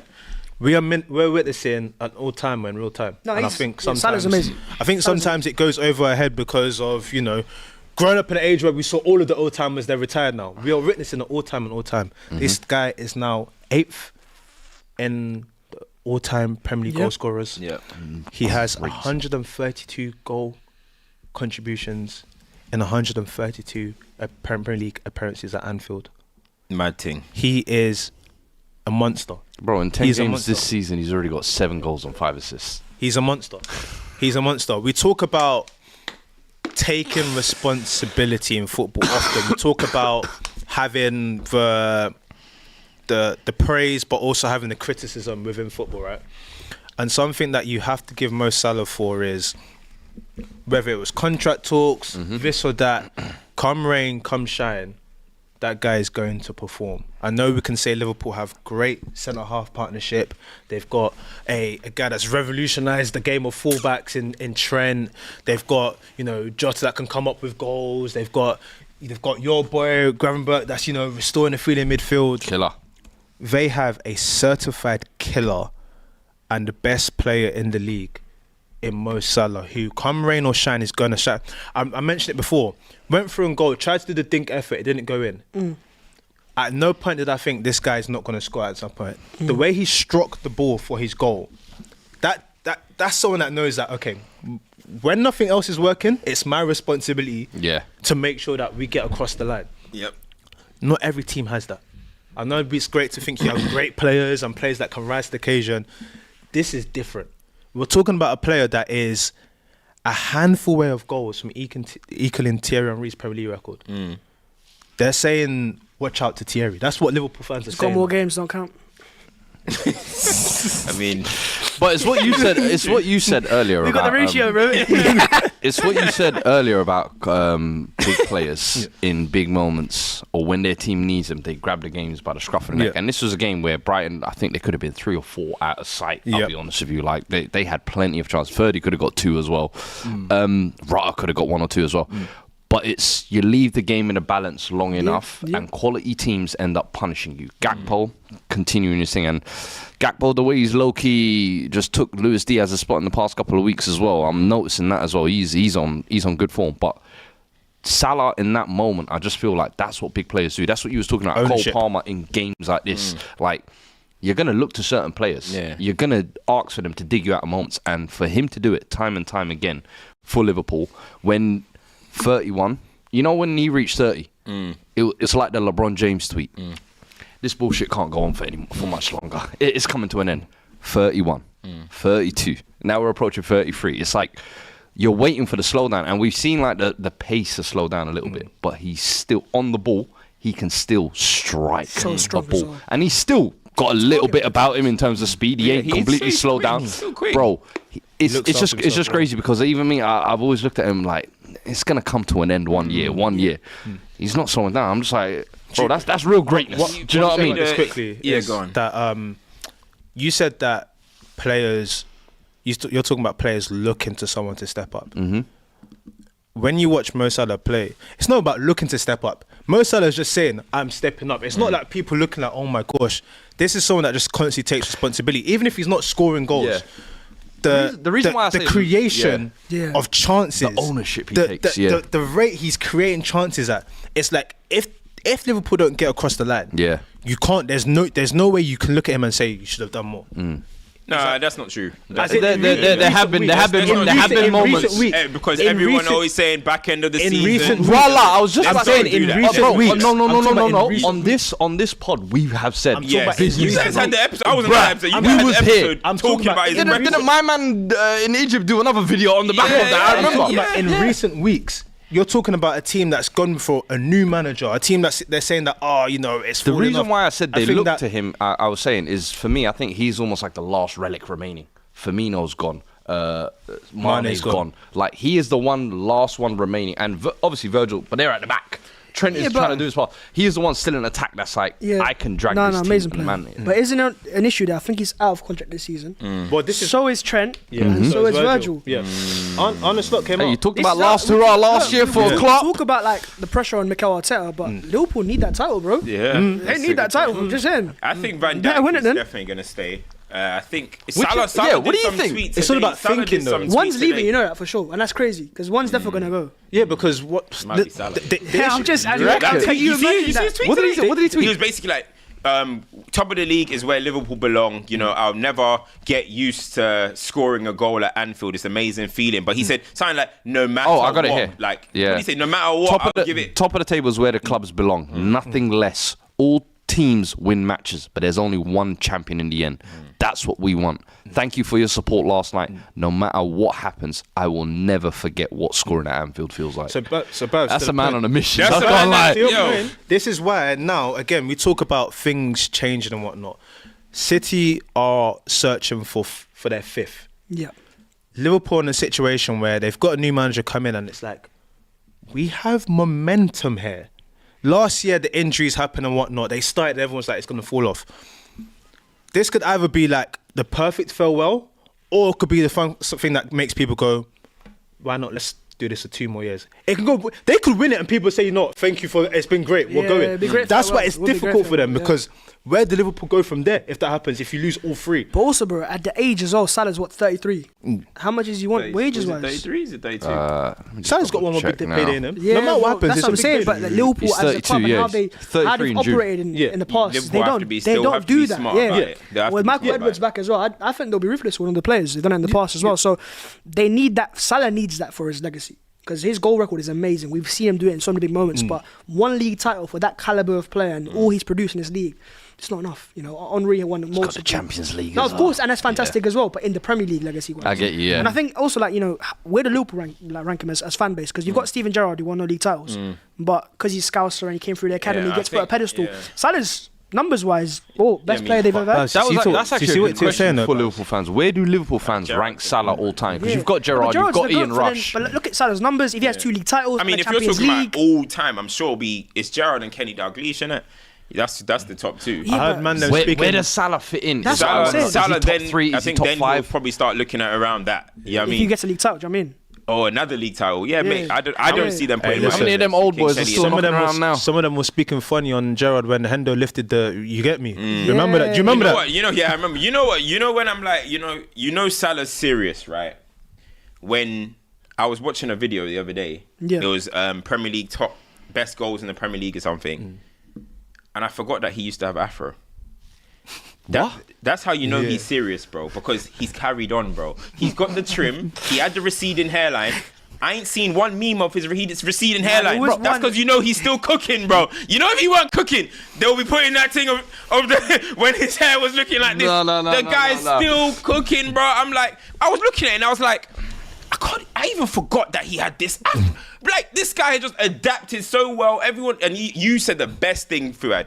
It's the way he looks after himself. That's the most important thing. It's the way he looks. This guy's got like 2% body fat. Bro, it gets so overlooked in terms of like physically how he looks after himself. The shape he's in at 32 as well. I think he never misses a game. He's always annoyed when he comes off and he gets substituted. Bro, time and time again, season after season, he's there. And we always say availability is the best ability, but it's almost like nowadays players are expected to just look after their bodies. But I'm like, bro, to keep that level of performance and still maintain your fitness at that level, I think for Salah, it definitely gets overlooked. I want to come back to something you said, though, because the more we speak about Liverpool, the more I think that you might be blindsided by the Liverpool thing, because if they've got 3 of their best players out of contract and this is like the last hurrah, Last dance, you're saying. bro, they're giving us everything. Yeah, You no, understand? they have to. Onslaught is saying, listen, you guys, I know you might not Look, be here but come we May, but talked about listen, that. just leave everything out there. I've seen That's a dangerous situation they for you are. guys to be in. The three players you're mentioning is Trent, Van Dijk, and Salah. Yeah. And were they at the Emirates when they drew us 2-2? Where were they? Do you know what I mean? Who? The players that were there. To be fair, they started pinning you man in though. Yeah, but they had to at one point. They Listen, pinned you if in. we were up against a Liverpool back four that had a 17-year-old, a midfielder playing a right back, and you got 2 centre backs that barely play together, you have to. But my point was, They won a cup against Chelsea in the final. I feel like in that case there, if Liverpool's year is to go win a title this year, they go win that game. They have to, bro. Like we had. Hold on. Whoa, No. Sorry, but you have to- Whoa. I'm just Wait, saying, I'm that just saying, narrative, no. I'm just saying. Where was that game? Emirates. No, it was. But my point is, You're trying to Anfield. flip the pressure No. onto Liverpool. no, but look, the pressure, It's- bro. There is pressure. Wait, there. but It's what not was my the score in that game? 2-2. Who scored in that game? So, no, I'm saying, see, he scored a goal, but saying that in that moment there, when but you who scored in take that it to game? Arsenal, what? Who scored in that game? Salah. And who else? Who else scored in that game? Van Dijk. No, Two of them. I get it. But it's a draw, though, isn't it? Do you know what I mean? It's a draw. But Bab, don't be it's a trying to draw. make it like Celebrate They the draw, have to bro. win at Because, Anfield. no, They have to Bab, win at- I remember. Bro, No, my sorry. team, bro. I'm We not went to gonna the have this. Etihad No, and we got a when? draw with 10 men, right? No. Let's go back And to last I was season. Let's hearing, go back to I last was season. hearing, When you 10 man got that draw at the Etihad. Parking the yeah? bus. You see this guy? When you guys got the just draw at the saying, bro. Etihad last season, you guys were like, Look, that's the type what- of result what- that we need. When people were telling you, nah, you No, need to no, go no, win no, that, of you course, guys were of course. silencing No, everybody. but- Now you're saying Liverpool have to come. No, my James was point going, was, yes, got the draw. Yes. Nah, listen, that's the Well one, innit? done, That was the leader. Arsenal. Well done, Arsenal. We remember. Yeah. Now you're saying that they have to No, come to the Emirates. My and- point was, in that time, you capitalise. You got your 3 best players available. We Yeah. had no Odegaard, no Saliba. Gabriel went off as well. Your 3 all-timers are there. Win that game. Win I that don't game know if because it's it was that easy. it was on your side. You're the informed team. You've come in the informed side. We've just lost to Bournemouth, by the way. Do you know, we're not in the best of form. Take advantage of it. Show us that we're not that team that we were last year and we're stumbling and we can't play through them. Bro, in that first half, we were bossing them. Yeah, you bossed them We were first half, bossing but them. they bossed you second yeah, half. Yeah, because they were given a chance to. Do you I think Arteta gave them the game, No, of though. course, I but think of Arteta course, and gave- yeah. I agree as well. I think Mikel in that game was a bit conservative. Yeah. But did I want us to go ultra pressing, aggressive as well with the back four there? We did it at one point. We tried to go for it and they scored their goal. Do you know what I mean? So I think Let me ask for you this Liverpool, I look at them and I see, look, they're a threat. I'm not saying they're not a threat. I'm not saying, yeah, they're out of the race and I'm just seeing them as like a Spurs or a Chelsea. They're in that conversation. But my point is, I still see them concede chances. And I feel like they were capitalised. That's my opinion. I'll say this before we move on to City, right? Because again, I know you're focusing on City. You're 7 points behind Liverpool. Yes. That's 3 games. So That's let's say this. football matches. Let's say this game at Stamford Bridge happens and you don't get a win there. No, Let's say then for me, look, that for me is done then. That's how I see the it. title race is on. Because then there's too big a gap. Don't let it get to 10 points. No, I don't want to. Don't let it get But to 10 don't points, watch, Babs. Don't watch. In my opinion, we're going to Don't let Enzo Maresca. I don't want it to be either, but I think we're going to Stamford Bridge and my chest is still there. Hit me, guys. What did Mikel say? Hit me, guys. I think this is, bro, we're Hit going me, to guys. it and we're gonna remind Mandem that we're still a serious side. A lot of talk. Yeah, respect oh, it. everyone Arsenal this. I respect Well, at one it. point, Liverpool are back. We're going to Stamford Bridge. You know, remember the year where we won 3-1 at you guys and kind of revitalized us a little bit. Going again this year. I hear it. But We want some more. Let's before we move from Liverpool though, quickly with Liverpool though, I think with what answer we spoke about it before a little bit, but I mean he deserves credit. People keep trying to say, you know, they ain't played this team, they ain't played. They're getting their job done. Then they have played teams that are actually well placed in the league at the moment. Whether you call them a big team or not, they played a lot of teams in the top half, I believe it is. So when you look at Liverpool, let's be honest, we were all ready for the Klopp post-Klopp laugh at Liverpool. People were posting, you know, the team when they used to have Joe Cole and Konchesky and Voronin and that. We all thought that was what was going to happen. And now they're sitting 7 points clear of Arsenal in phase 5. Do you know what I mean? So you got to give them massive respect for that. And honestly, like, I know it happened last season, but the same way people gained confidence, like Arsenal fans, for example, said, you know, from what happened last year, they will learn from it. What's to say that Liverpool ain't going to learn from their collapse last season? No, they got winners, They man. might learn They from got winners, it. You know man. what I'm Van trying Dijk, to say? So, Salah, all winners. Trent's a Yeah, winner as well. yeah, so- And I think they're a very, very good side. I think you're underestimating them. Can I ask you- I'm not, can I ask you a question? bro. Listen, I'm not saying they're going to win it. Before we move on, can I- me saying City's the bigger threat isn't me under because Yeah. City deserve that respect. Yeah, He deserves that respect. I want to ask you guys a quick question on that actually, because I was thinking about it. If Slot came in, because I think about like how your old manager used to say like errors, they change, errors come to an end. Yeah. When Fergie left United, obviously, dire situation. Wenger, same thing. Do we give, if Slot was to go away, one, do you give Klopp credit for what he left behind? And two, how does that look on Slot if Slot is able to take this team over the line? If on Klopp. Yeah, so two First things. season. If Liverpool were to get over the line, one, in what regard do you hold Arne Slot? Because he'll be the first person since Conte to come in and win in his first season. And two, how much respect do you give to Klopp for leaving the institution in a place where a manager could even do that? Hey, I'll give Slot all his credit. Klopp, you've had your credit, mate. Yeah, let's not try and bandwagon. Do you understand what I'm saying, Let's though? not try and piggyback off Slot's success. Yeah, I mean, I wouldn't be saying anything about Klopp. To be honest, you enjoy what you're doing at Red Bull, mate. Thanks. We've given you all the praise last season. This is all about Arne Slot. You know what I'm trying to say? I wouldn't mention anything about Klopp. To be honest, I wouldn't say a word about Klopp if Liverpool win the league this season. But I wouldn't. when you think about like how United were left and Arsenal were left, isn't there something to be said about, because there was all the talk about FSG and what's happened, the fact that the institution was still able to mobilise and potentially going to do something. So why didn't you win it? But that's what I'm saying. Why didn't How he do do you, it? that's what I'm saying. How high do you then hold Slot for him to come Yeah, in? I'll rate. Yeah, sometimes I'll rate Slot. I'll give him his credit. That'll be insane. You know what I mean? If he goes and does it, but nah, I wouldn't really say too much about Klopp. I wouldn't mention Klopp in that. You know what I mean? I wouldn't personally. I don't know. Would you? No, It's sad, absolutely it? not. But like, it's like saying giving Conte credit or Mourinho credit for Conte's side that won the title because they won a couple of years before that. So I think there's always going to be remnants of the of course there previous is. manager, one or two players or whatever. But I feel like this is a different Liverpool side, if I'm honest, and I think they're evolving as well. Facts. So by the end of the season, if he does win it, that is all Slot's credit. That Klopp don't get an honorary medal. Sorry, bro. Nah. Where's Lampard's medal for the Champions League? Maybe Stevie might get one. Where's Lampard's medal for the Champions League? Yeah, true. Yeah, no one wanted to give Lampard his credit, right? Yeah, but Klopp man. deserves a little. Get out of here, Klopp, Listen, man. What the hell? let me do the super chat so we go to City. You're so glad he's out of the league. I said these guys are worse. Sheffield Smith says, don't trust Liverpool's midfield for the whole season. Interesting. Shannon Cooper Sammy says, Cam, hyping Salah, Grizz will be proud. Humbler. Mads Forsen says, when Bav speak, you think he's a Madrid fan. His club have never won the CL and haven't won a Prem for 20 years. Yeah, Arsenal women 2007. Big AK say, big chances, question mark. LFC have the least XG against this season.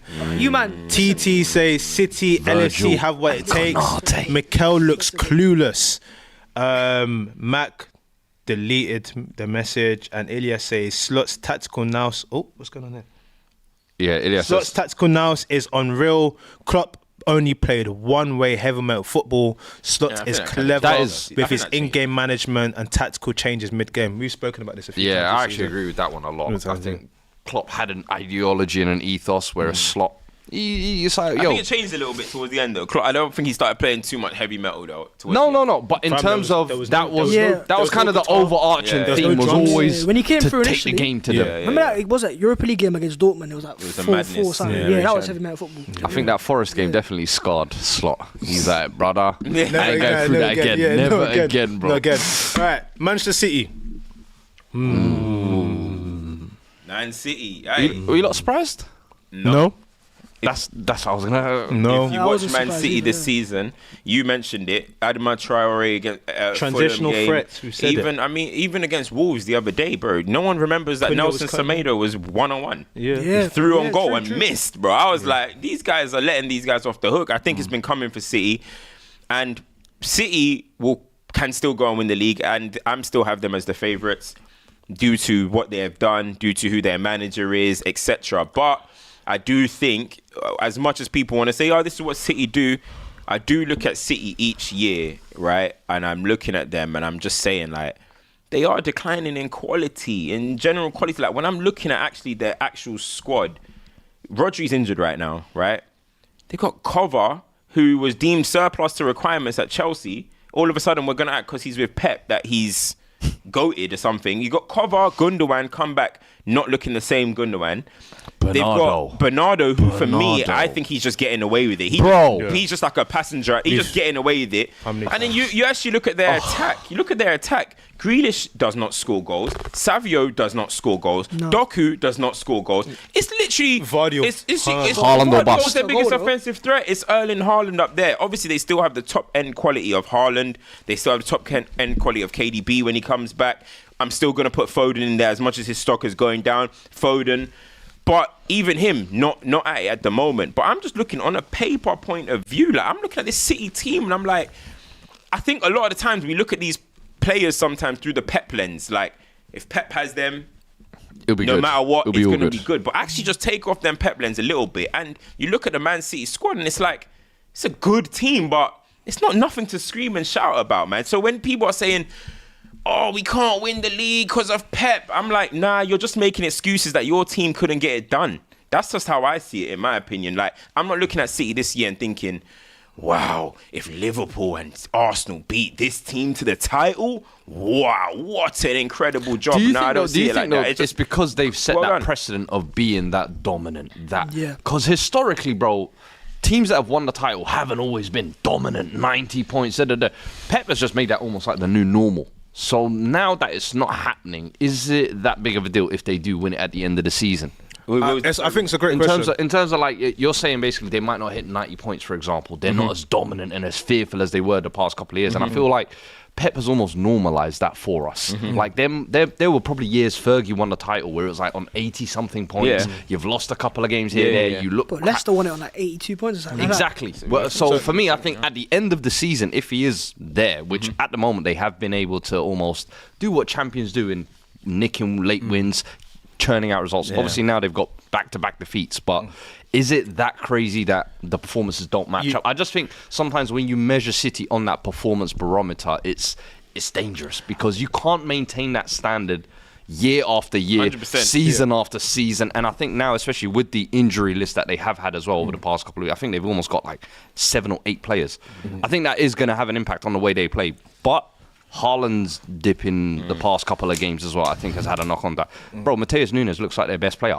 Like, he's now an attacker. He was in the wilderness last season. He's now an attacker. Left winger. If you stay on that, I think there's a few things to what you're saying. I think you're right in the sense that you hold City to their own greatness, and sometimes that can be very dangerous because at the end of the day, what they've done is unprecedented. They've won 4 back-to-back. We often say that going again is often the hardest thing. Finding that motivation. This team must be tired. It's a lot to compete at that sort of clip. Last year, we were saying that we think it would be Guardiola's greatest managerial achievement if he manages to get this team to even go again. I think this year is when you're actually really looking at it because to go for 5 in this Premier League where you're having different people try and joust with you is one, difficult, but 2, we've often seen the nature of this league is so mad now that in order to win the league, you have to go on, 15-game unbeaten streak and just streak out. That's not what leagues were won on previously. It was law of averages. 17 out of 19 points at the end of the year or something. It was on law of averages. Now it's not normal. You have to jump on the We've made it normal, but it's not normal. It's not a normal thing. And now, especially in these moments, we spoke about Gundogan and sanity. We've spoken about individual players that have had to step up to the mantle for City. If you watch every year that City have done something, there's always a time where Pep changes something. He either changes something, tweaks something, or someone has to step up to the mantle. It's going to be very interesting to see either 1, what he manages to tweak without Rodri, or 2, who steps up to the mantle this year. I'll tell you already. Because Foden's second half redemption, KDB return from injury, and the January signing that comes in. They need to sign in January. Those will be the 3 things that turn City season around. I understand you wouldn't say the 3 things, but I think to what you just said there, I think the January one is super interesting because we don't often see that with City. No. They ain't signed in January. They don't do that. Laporte. But you have to now. They're going to have to. Was their last January signing. Thank you. 6 years ago, 5 years ago. And for me, that's where it's super interesting. Who can they sign in January that comes in, walks into the change room and says, lads, come on. Mendy. And that's where for me I'm like, if they can tie, where are you? Don't ever say that on this platform, please. if they can like ride the wave through December and make that one signing, and Pep goes, listen, I don't usually do this, but man, them got to wake up. Then I'll be like, okay, he's found something, because we've seen him call players fat to try and get them going. We've seen him play centre forwards up top. We've seen him turn Gundogan into this goal and assist clip. There's going to be something, and I genuinely think it's going to be the January signing, because he's running out of options now. He hasn't done what City. One thing is that they're becoming very easier to play against. Yeah. Do you know what I mean? Semenyo was running through them like they're not even there. And that's because their midfield obviously is Gundogan and Kovar. They ain't got the legs for it no more. So as soon as they turn the ball over or anything like that, teams are going in on goal on them. Like there's so many times that you're seeing teams actually in on goal. Yeah. But I do think City, I said it, I think City this summer, if Pep stays, whatever happens this year, I think they need to start going for, like, I think they've gone in this market. City have started signing, obviously since they signed Haaland. But away from that, I think City have been signing, Doku, they brought in Savio, they brought in Vardy, they brought in some guys that are good players, right? Good players. But for the money that City are, for the size that they are, for the champions that they are, they haven't really been trying to just go absolutely crazy in the market. Exactly. Yeah. And I think they now are going to have to go for a Musiala, a Havertz. Tchouaméni might be on the market, a Tchouaméni, Zub, who I do think this summer coming, City will be. I'm looking at it now. Last summer they only spent 25 mil, and that was on Savinho. That's what I'm saying. That was the only bit of money they spent. And you have to remember, for Manchester City, that's absurd, bro. The squad is aging. Not only is the squad aging, all of us have had cars here. The mileage on the car is getting higher. The servicing is costing a bit more each time. You've got to change the cam belt, change the brake. It's getting a bit, you get me? So they're going to have to come to a point where they're going to have to assess where they're with their squad. And I think the January window is interesting to see how they go about that. Offensively as well, though, I do think offensively it's looking quite stale. And this is what I'm saying. Like, if I their first shot on target in Bournemouth was the 80th minute. See what I'm saying? Like, honestly, like offensively, I'm not seeing this kind of mad patterns and stuff of City no more. It's kind of just get to the thing. I know teams play a crazy low block, but it just starts being like side to side, and is somebody going to take a long shot and side to side and side to side. So I'm looking at it, and again, I just do think each year the quality is getting a little bit less from Man City. Like, I honestly, people need to take their Pep lens off sometimes. Let me ask you this question. Prior to the Haaland signing, Manchester City offensively, there was always different sort of combinations or outlets that could be done. Obviously, when you sign someone like Haaland, it's guaranteed that he's going to start week in, week out and be your centre forward. And we've seen that there's been not cohesion, but the way that we think that Haaland should be serviced is not the way that he does get serviced, right? I don't think they would ever bring in another centre forward because it's a feetless sort of situation. Then it then goes to the conversation of the people that are supplying him, but they've brought in a Savinho and Doku. So realistically, what do City do to change that situation? I don't think City will have any sentiment. If it's time to say Grealish, hey, let's get him out for 30 mil, they'll do it. I think if it's time to Doku, you've been decent, I think they'll do it. You know what I mean? So I think if this summer... What about centre forward? I'm looking at... It'll be hard to do centre forward because Haaland is even apparently might sign a new deal, but add a release clause in there. And so it's got to be the wide man, innit? It'll be the wide man, the guys Nathan behind. Aki. When are you guys finally going to just say... KDB, not even sell him, but like, we can't be relying on you the way you are. His body's breaking down, man. The guy gets injured a lot now. We're talking about Mo Salah, who's ever present. We can't call KDB ever present. We know his quality, and you probably hope in a Champions League quarters or semis he can deliver you through there. But 38 games in a season now, 60 games that these teams play, KDB's body's breaking down a little bit, and it is what it is. So they're gonna have to get someone in that kind of role. But then that's where we're always saying we gave him the praise last season. Phil Foden, you're meant to take the mantle. This season, he's looking a bit. He's like he's got the hangover from what happened at the Euros, the poor performance of the Euros. So he's gonna step up. I do think he was decent. I do think, to be fair, he was decent. Yesterday, against Bournemouth. You'd expect more from him. You'd expect more for sure. Let me quickly. He's a PFA player of the year. I think Bournemouth deserves some credit as well. They do. To beat Arsenal and City back to back. And City. Semenyo. Baller. Semenyo. Say what you said yesterday. Bro, are you willing to say it on camera? What I say? You saying, he should be getting a big 6 move. I think he could. Him and Mbeumo are You two think players so? that should. I think he could, bro. I think Semenyo is a very good player. But Jamie do you know Redknapp, what? you're If gone. you signed him, you'd get very annoyed as well because he's wasteful as well. That's what in that you City said that game, as there well. was bare times where he could just square it and he just takes too long, and I'm like, bro. That's what I think. If it's a big side like United or Arsenal or Chelsea, you're going, bro, what are you doing? He just still needs a little bit of moulding. I Yes. think stay at Bournemouth 2 more years, let's say. Do what basically Mbeumo's doing at Brentford. Yeah. Take the mantle, make that team your team. It was Solanke's It is team his or team whatever. though at Bournemouth now. This season it's becoming that. Last year let's was- see last a season full was his season team of as it. well. How old Let's is see Semenyo? another season of it. 24? I believe so. 24, he's still got time on From his side, end man. still. Still got The time thing on is, his yeah, with Kirkes as well, I thought was good. Good player. great yeah. delivery, Good great Nice delivery, left back, great man. delivery. I think you got to give the manager credit as well. You're I right, think, Ola. I think I went to that game with Villa and Bournemouth, and I was watching the way he set up, and I was like, not that it reminds me of Emery, because that's very lazy analysis, that is Spanish and whatnot. But you can see how, you know how Emery grew with Villa. You can see that he has the potential to really grow this Bournemouth team if they make the right signings. He's next up, you know. I like the For a big job. Iraola. Iraola, yeah. But calm. You got something cooking here. Yeah, Keep cooking. that's what I'm saying. He can build. I like the something here, cojones as well to drop your boy Kepa. Yeah. And say, hey, Travis. Yeah. Last 2 games he said get out here, and Travis has been solid. But the thing is, though, you see these managers, they need to get out quickly though, because because you look, want them it's the to same- cash in quick. Yeah, cash in, because you see De Zerbi, you see all these guys, they've done this stuff. Bournemouth will eventually drop down. Probably if a great season for Bournemouth might be a great will be Conference League, a great season, right? A really great season. Then what do we want? Then Bournemouth, we start saying, oh, we're going to spend their money. They go and spend, make 2-3 hit misses. All of a sudden, that manager's sacked, and we're calling them bums. Yeah, and players will leave as well. I think he's next up, man. You know, when Big Belly might power, he might take him when... Don't talk about my gaffer like that. Hey, I'm looking at his gaffer. Your gaffer. Whoa. Anthony. Calm it down. Chelsea, Maresca, you never know what might happen over you there. just got him, bro. Relax. I'm just To be saying. fair, he can go tomorrow as well. I'm just Chelsea, saying. yeah. Yeah, I mean, Pep What's might be... it's like Royal Rumble in here, man. Hey, Iraola, City. Don't joke with that one, man. Why? Who are they linked to right now? They're talking about... calm. Who's the manager that they've been after?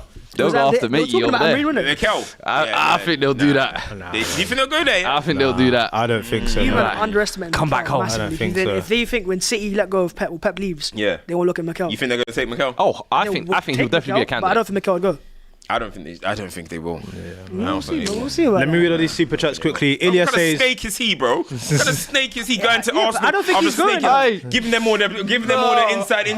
Yeah, now but you're they, gonna go but back. they used to having our snakes, man. Adebayor, and then they built Sammy Nasri. they built a Yeah, dynasty do you know off what I it. mean? You know what I Yeah. mean? They started it with Arsenal. Do you know what I And mean? you ain't built no dynasty with Arteta. Sorry, bro. Hey, You listen. took Sterling, you Get took your licks in now. Jesus, Get you your took licks in now. Zinchenko, Get bro. your Come licks on, in man. now, bro. Don't watch them. Don't watch. Get him in, but you can. Ilya says Pep lost the fire in his belly ever since his bromance and rival in Klopp retired. He's just going through the motions and might leave in the summer.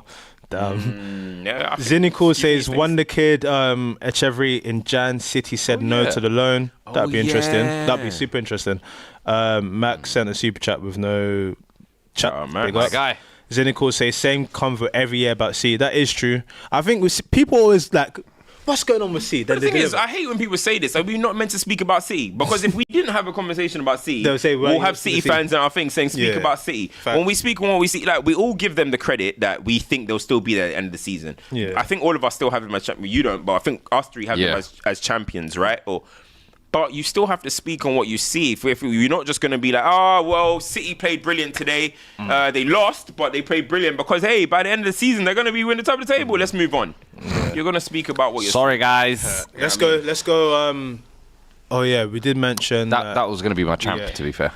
Cool. So we Let's do do that, champs and duds. Duds. I think there is Nuno Espirito Santo. Spurs, man. 4-1 against... Let me We're go. doing champs and duds now? What?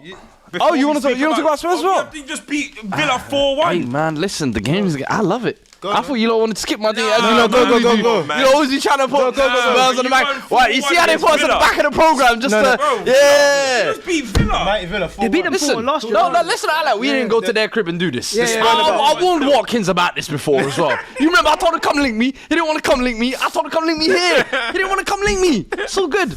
But Lucas out, yeah? No. That was actually where that line came out. Yeah. But that was the same. I was calling them out, and then I was like, "Yo, even Arsenal, we got it. Don't worry." But I will say this was a game of two halves. I can't lie, because the first half we stunk it up. We've been inconsistent all year, and I think this game just kind of summed it up. Because the first half they took the lead 1-0. They looked like the home side, and Onana, to be fair, you were talking about earlier, he ran the show. I felt like everything we were trying to create, you just saw a block of Onana there, and I was just like, what the hell are we doing? And these are the types of games where I said I need my record signing 65 million to please wake up. I love the link up play. I love the hold up play, the press. But goals are your currency. Similar like you guys with Havertz last year. Hey, all of that busyness is good, but the goals is one that comes in. And today, that is what we needed. The finish as well. The dink finish. That was beautiful. Composure, lad. Composure. And I think, listen, use this as rocket fuel for the rest of the season. Do you know what I mean? Maddison coming on, scoring a free kick beautiful as well. Goal. Icing on the cake. But I love the second half response. I was surprised to see Ange make the subs early on, because I was like, Son actually just gave the assist. Bentancur was actually, even though we were bad in the first half, he was our best player. You've taken them two off. It was baffling. But this is why we're fans, and he's the gaffer. Yeah. It all worked out. Richarlison comes on, gets an assist. Brennan Johnson scores a goal. Yeah. So the whole front line contributed today. Son was fuming. He was confused. To be fair, he was one of the worst players in the first half. He came in second half, gave a new energy. Beautiful. And it was like, you got 10 minutes and then got taken out just as you were starting to cook. So I hear the frustration, but you look at the result and you think, you know what, it's the right thing to do. Your boy reached 50 Premier League goals with a great free kick.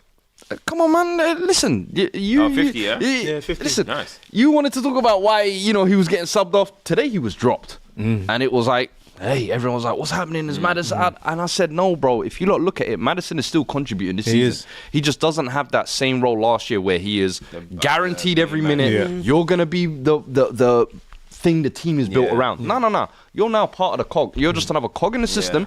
We need you for certain moments. Cool. Today, the fact that he came on and scored that free kick, I think done him a little favour to get his spot back as well. So we'll see. It's good to have options. That's all I'll say. I think Pepe Sarr doesn't get spoken about enough, man. I'm so glad. Now, you know what? You lot actually, to be fair, I don't think he gets spoken about enough. I think that's why I probably don't gas him out, because I know you lot. But he doesn't get spoken about enough. Honestly, I think, especially start of the season, he wasn't in the starting lineup, and Maddison was starting. But every game he's come on, he's made a difference. Midweek, Man City, obviously we're playing against the youngsters, but you got to do the job. Who scores the winner? Him.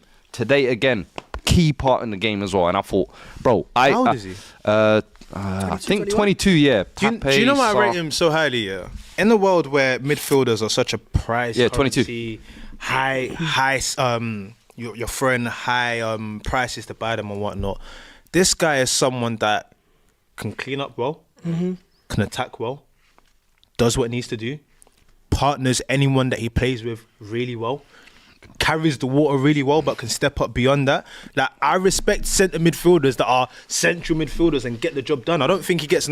Because maybe he's just kind of like ganglion there, and he's just kind of like. Do you know what it is? He's got the thing where he's almost like jack of all trades but master of none. So a lot of the times people will look at him and say, bro, he's involved in everything, but you can't name that kind of standout thing that he's got. And I'm like, bro, he is a key role. You need players like that for me in every team. And I think for us to be successful, he has to be a part of the team. Facts. That's what you need. Key word there, stable. That's what he brings, stability, bro. So I love him, and I hope he keeps developing. Good 3 points, you know what I mean? Can't complain. 4-1 on Villa's head. I said Villa as well, are almost like a barometer of what we should be trying to do, because since Unai's come in, he's turned them into a serious Champions League club. They're looking like they're competing again this year, top of the Champions League table, signing good players, strength in depth. Like, you look at what he's actually built. That's how, if you're doing a rebuild, that's how you got to do it. And I feel like we should almost take a leaf out of their book. But having bucked them twice now, bumped them twice now, I'm like, hey, you know what? Let's keep it going over here, what we got going. So, hey, I hear it. Cool. Talk soon. Champs and duds. Where are we going to? As I was saying just before, Nuno. Fada. I think I have to. Listen, man, we chased him out at N17 in a wicked way. And rightly so. At the time, we was right. But He had to go rebuild his career outside of the country. And I respect that. Went to Saudi, won his title, come back and said, be humble, Let me go down the bottom of the table, take one of these boys. And Forest were always that team where they've got players, they've got money, but they're not able to connect it. Why are they 17th? Why are they 16th? Bro, they're third in the table, 7 goals conceded, only second to Liverpool, basically, who we talk about the best defensive record. 14 goals scored as well, 5 wins, 4 draws, 1 losses. That is incredible, I can't lie. What a job. What a job. And the vibes, obviously, you always see Ola Anya, and them man doing their thing. And it looks like the vibes are high. Yeah, 3-0 to East London. Yeah, 3-0 versus West London this weekend as well. The vibes are high, man. Bro, incredible. It's a good environment over there. I saw Nuno do something as well, like some sign language thing with the disabled people. I'm like, they're building a little family going on vibe over there at Nottingham Forest. So I'm happy for it, man. Respect. Forest, man, historic club. It'll be good to see them at the top. Only one of a few teams that can sing Champions of Europe, you know. Set man can't. You can't say we got 2 Europers. If West Ham can sing Champions of Europe, so can we. You know what I mean? So can we. Cup with his cup. Yeah. What? The certificate. Come on, man. Of course, so you got Forest. I'm gonna give a champ to Lookman. Yeah, good. Ademola. Brace on Conte's head. Oh, nice. They had they'd only conceded 2 goals in the last 10 games. They'd not lost at home. And Lookman said, you man, hold that. Dropped 2 on their head in 31 minutes. In terms of 2024, he's got 24 golden assists. He's going to win African Player of the Year, innit? He should win African Player of the Year. I think he was super unfortunate not to get his move to PSG over the line in summer, but the way he's playing, I don't see how he doesn't get a move at some point. Like, it's nice to see players just find home. And Atlanta are a good team as well, man. Nah, they are. Like, away from home as well, that's not easy. They're second in the league now, just behind them, so I'll give him a champ, man. I respected that drilling. You got anyone? I'm going to go for Areola. Or I could go Semenyo. I think Bournemouth. Iraola. No, we go Semenyo instead. Oh, okay. I think it was a top performance. Terrorised them as well. Could have done a bit more there as well. Bro, insane. And I think Bournemouth in general, man, back-to-back wins against Arsenal and City at home. Facts. How many teams can do that? So for me, Bournemouth deserve all their flowers here. The cherries are doing their thing, and they made my weekend a little bit less miserable. I appreciate it. Do you know After making the last one, they had the worst head-to-head record in English football against Man City. Yeah. Really? It was like bare L's in a row. They've never done anything apart from it wasn't like big double. It wasn't like a little lucky little win. It was like we should have been 3-0 up, 3-4 up. Missed an open goal, hit the post. What performance? I've got a few. I got Ruben Amorim. You know what I mean? What? Congratulations on getting the biggest job in football. Allow it, bro. Yeah, I mean, you're not getting champ for getting the job, bro. Congratulations on getting the Manchester United job. You know what we're doing? He's diluting champ of the week. Year-old man. That's done of the week, can't That's diluting. Bro, you left the two to come to Manchester. 39-year-old man, you are the youngest Manchester United manager in history. I have to question your mentality. Congratulations, mate. You know what I mean? So, Ruben Amorim, congratulations. My next one, I want to shout Livramento and Lewis Hall. Oh, great shout. Lewis Hall coming up against Saka. Saka didn't complete a dribble. I know they were double upping on him, but he didn't complete a dribble. I thought Arsenal would just keep giving him the ball and praying. However, Lewis Hall still had to do his job, mate. Oh, it's Thomas Tuchel now, starting for England. He's England's left back for me, Lewis Hall. Aye. And then Leave Livramento. Davis. Yeah, we're coming. We're coming. And then Livramento. Mate, put that boy in hell. I think he was better. He put that boy in hell. Yeah, he was. But at the same time, easier task. Yeah. Martinelli, come on, bro. Right, he is. He looking at him like, bro. But they changed. I'll even let you get past me, and I'll still catch you. They put Martinelli off there, but Trossard, he done him as well, and they put Jesus done him as well. So 3 times he passed. Food, man. That sounds like barbecue chicken. 3. Can I piggyback on what you just said? Thighs, drumsticks, flats. Cobham. Cobham delivered this weekend. They did. Solanke goal. Yep. Cho goal. Anya. Yep. Great performance. There's someone else. Andy's trying to take credit. I was so upset. I was so upset. I was so upset. But my last one as well. I just think we can't ignore them. what Hansi Flick is doing over at Barcelona at the moment. Insane. Bro, we spoke about it last week. It's a demolition job everywhere they're going, bro. Yeah, Today, 3-0. 3-0. 3-1. Oh, it ended up being 3-1. But it was 3-0 in 31 minutes. Bro, we were saying last week that someone was telling me go watch Yamal's assist. Oh yeah, outside insane. the foot. Ridiculous. Pass, yeah. Say less. We were saying last week. I'm gonna tune into that later. Nwaneri, Set up a good meal. Yeah, So maybe, you know what I mean? Alright, You see your boy Mikey, bro. Keep chatting to No, Mikey. who's Mikey over here, bro? Who the Mikey guy, bro? Hey, wait. We got one more champ. Go on. I can't believe nobody's mentioned it. Rodri. The Ballon d'Or winner, Rodri. Hey, I ain't clapping for that. clap your hands for Rodri, please. Actually, do you know what? For Rodri, but everything else around it. The Ballon d'Or is No. The discussion that's been happening afterwards, that's and all that, whatever. I ain't interested in that. But But you for gotta clap winning for the Rodri. Ballon d'Or as a DM, doing what he's done the past 2 years. Second You see Spanish what I'm player- saying? second It's people like Spanish player this. ever. They say only WoW players can win the game. Second Spanish Thank player you, ever. Rodri, for delivering the beautiful game dead. where it belongs. Dead. real winner. Switch is complete nowadays. Is how it is. What? Got a Ballon d'Or for like high sofa score ratings and that, bro. That's Like, what it is. do you know what I mean? Like, let's be real. That's what it is, man. Guys are saying Rodri's sofa score. His sofa score's all green. Yo! You don't know what games no more. 9 passes You don't know complete. what games no more. A 6.9 is orange. A 7.0 is green. You're done. Alright, cool. greens, bro. Let's do duds.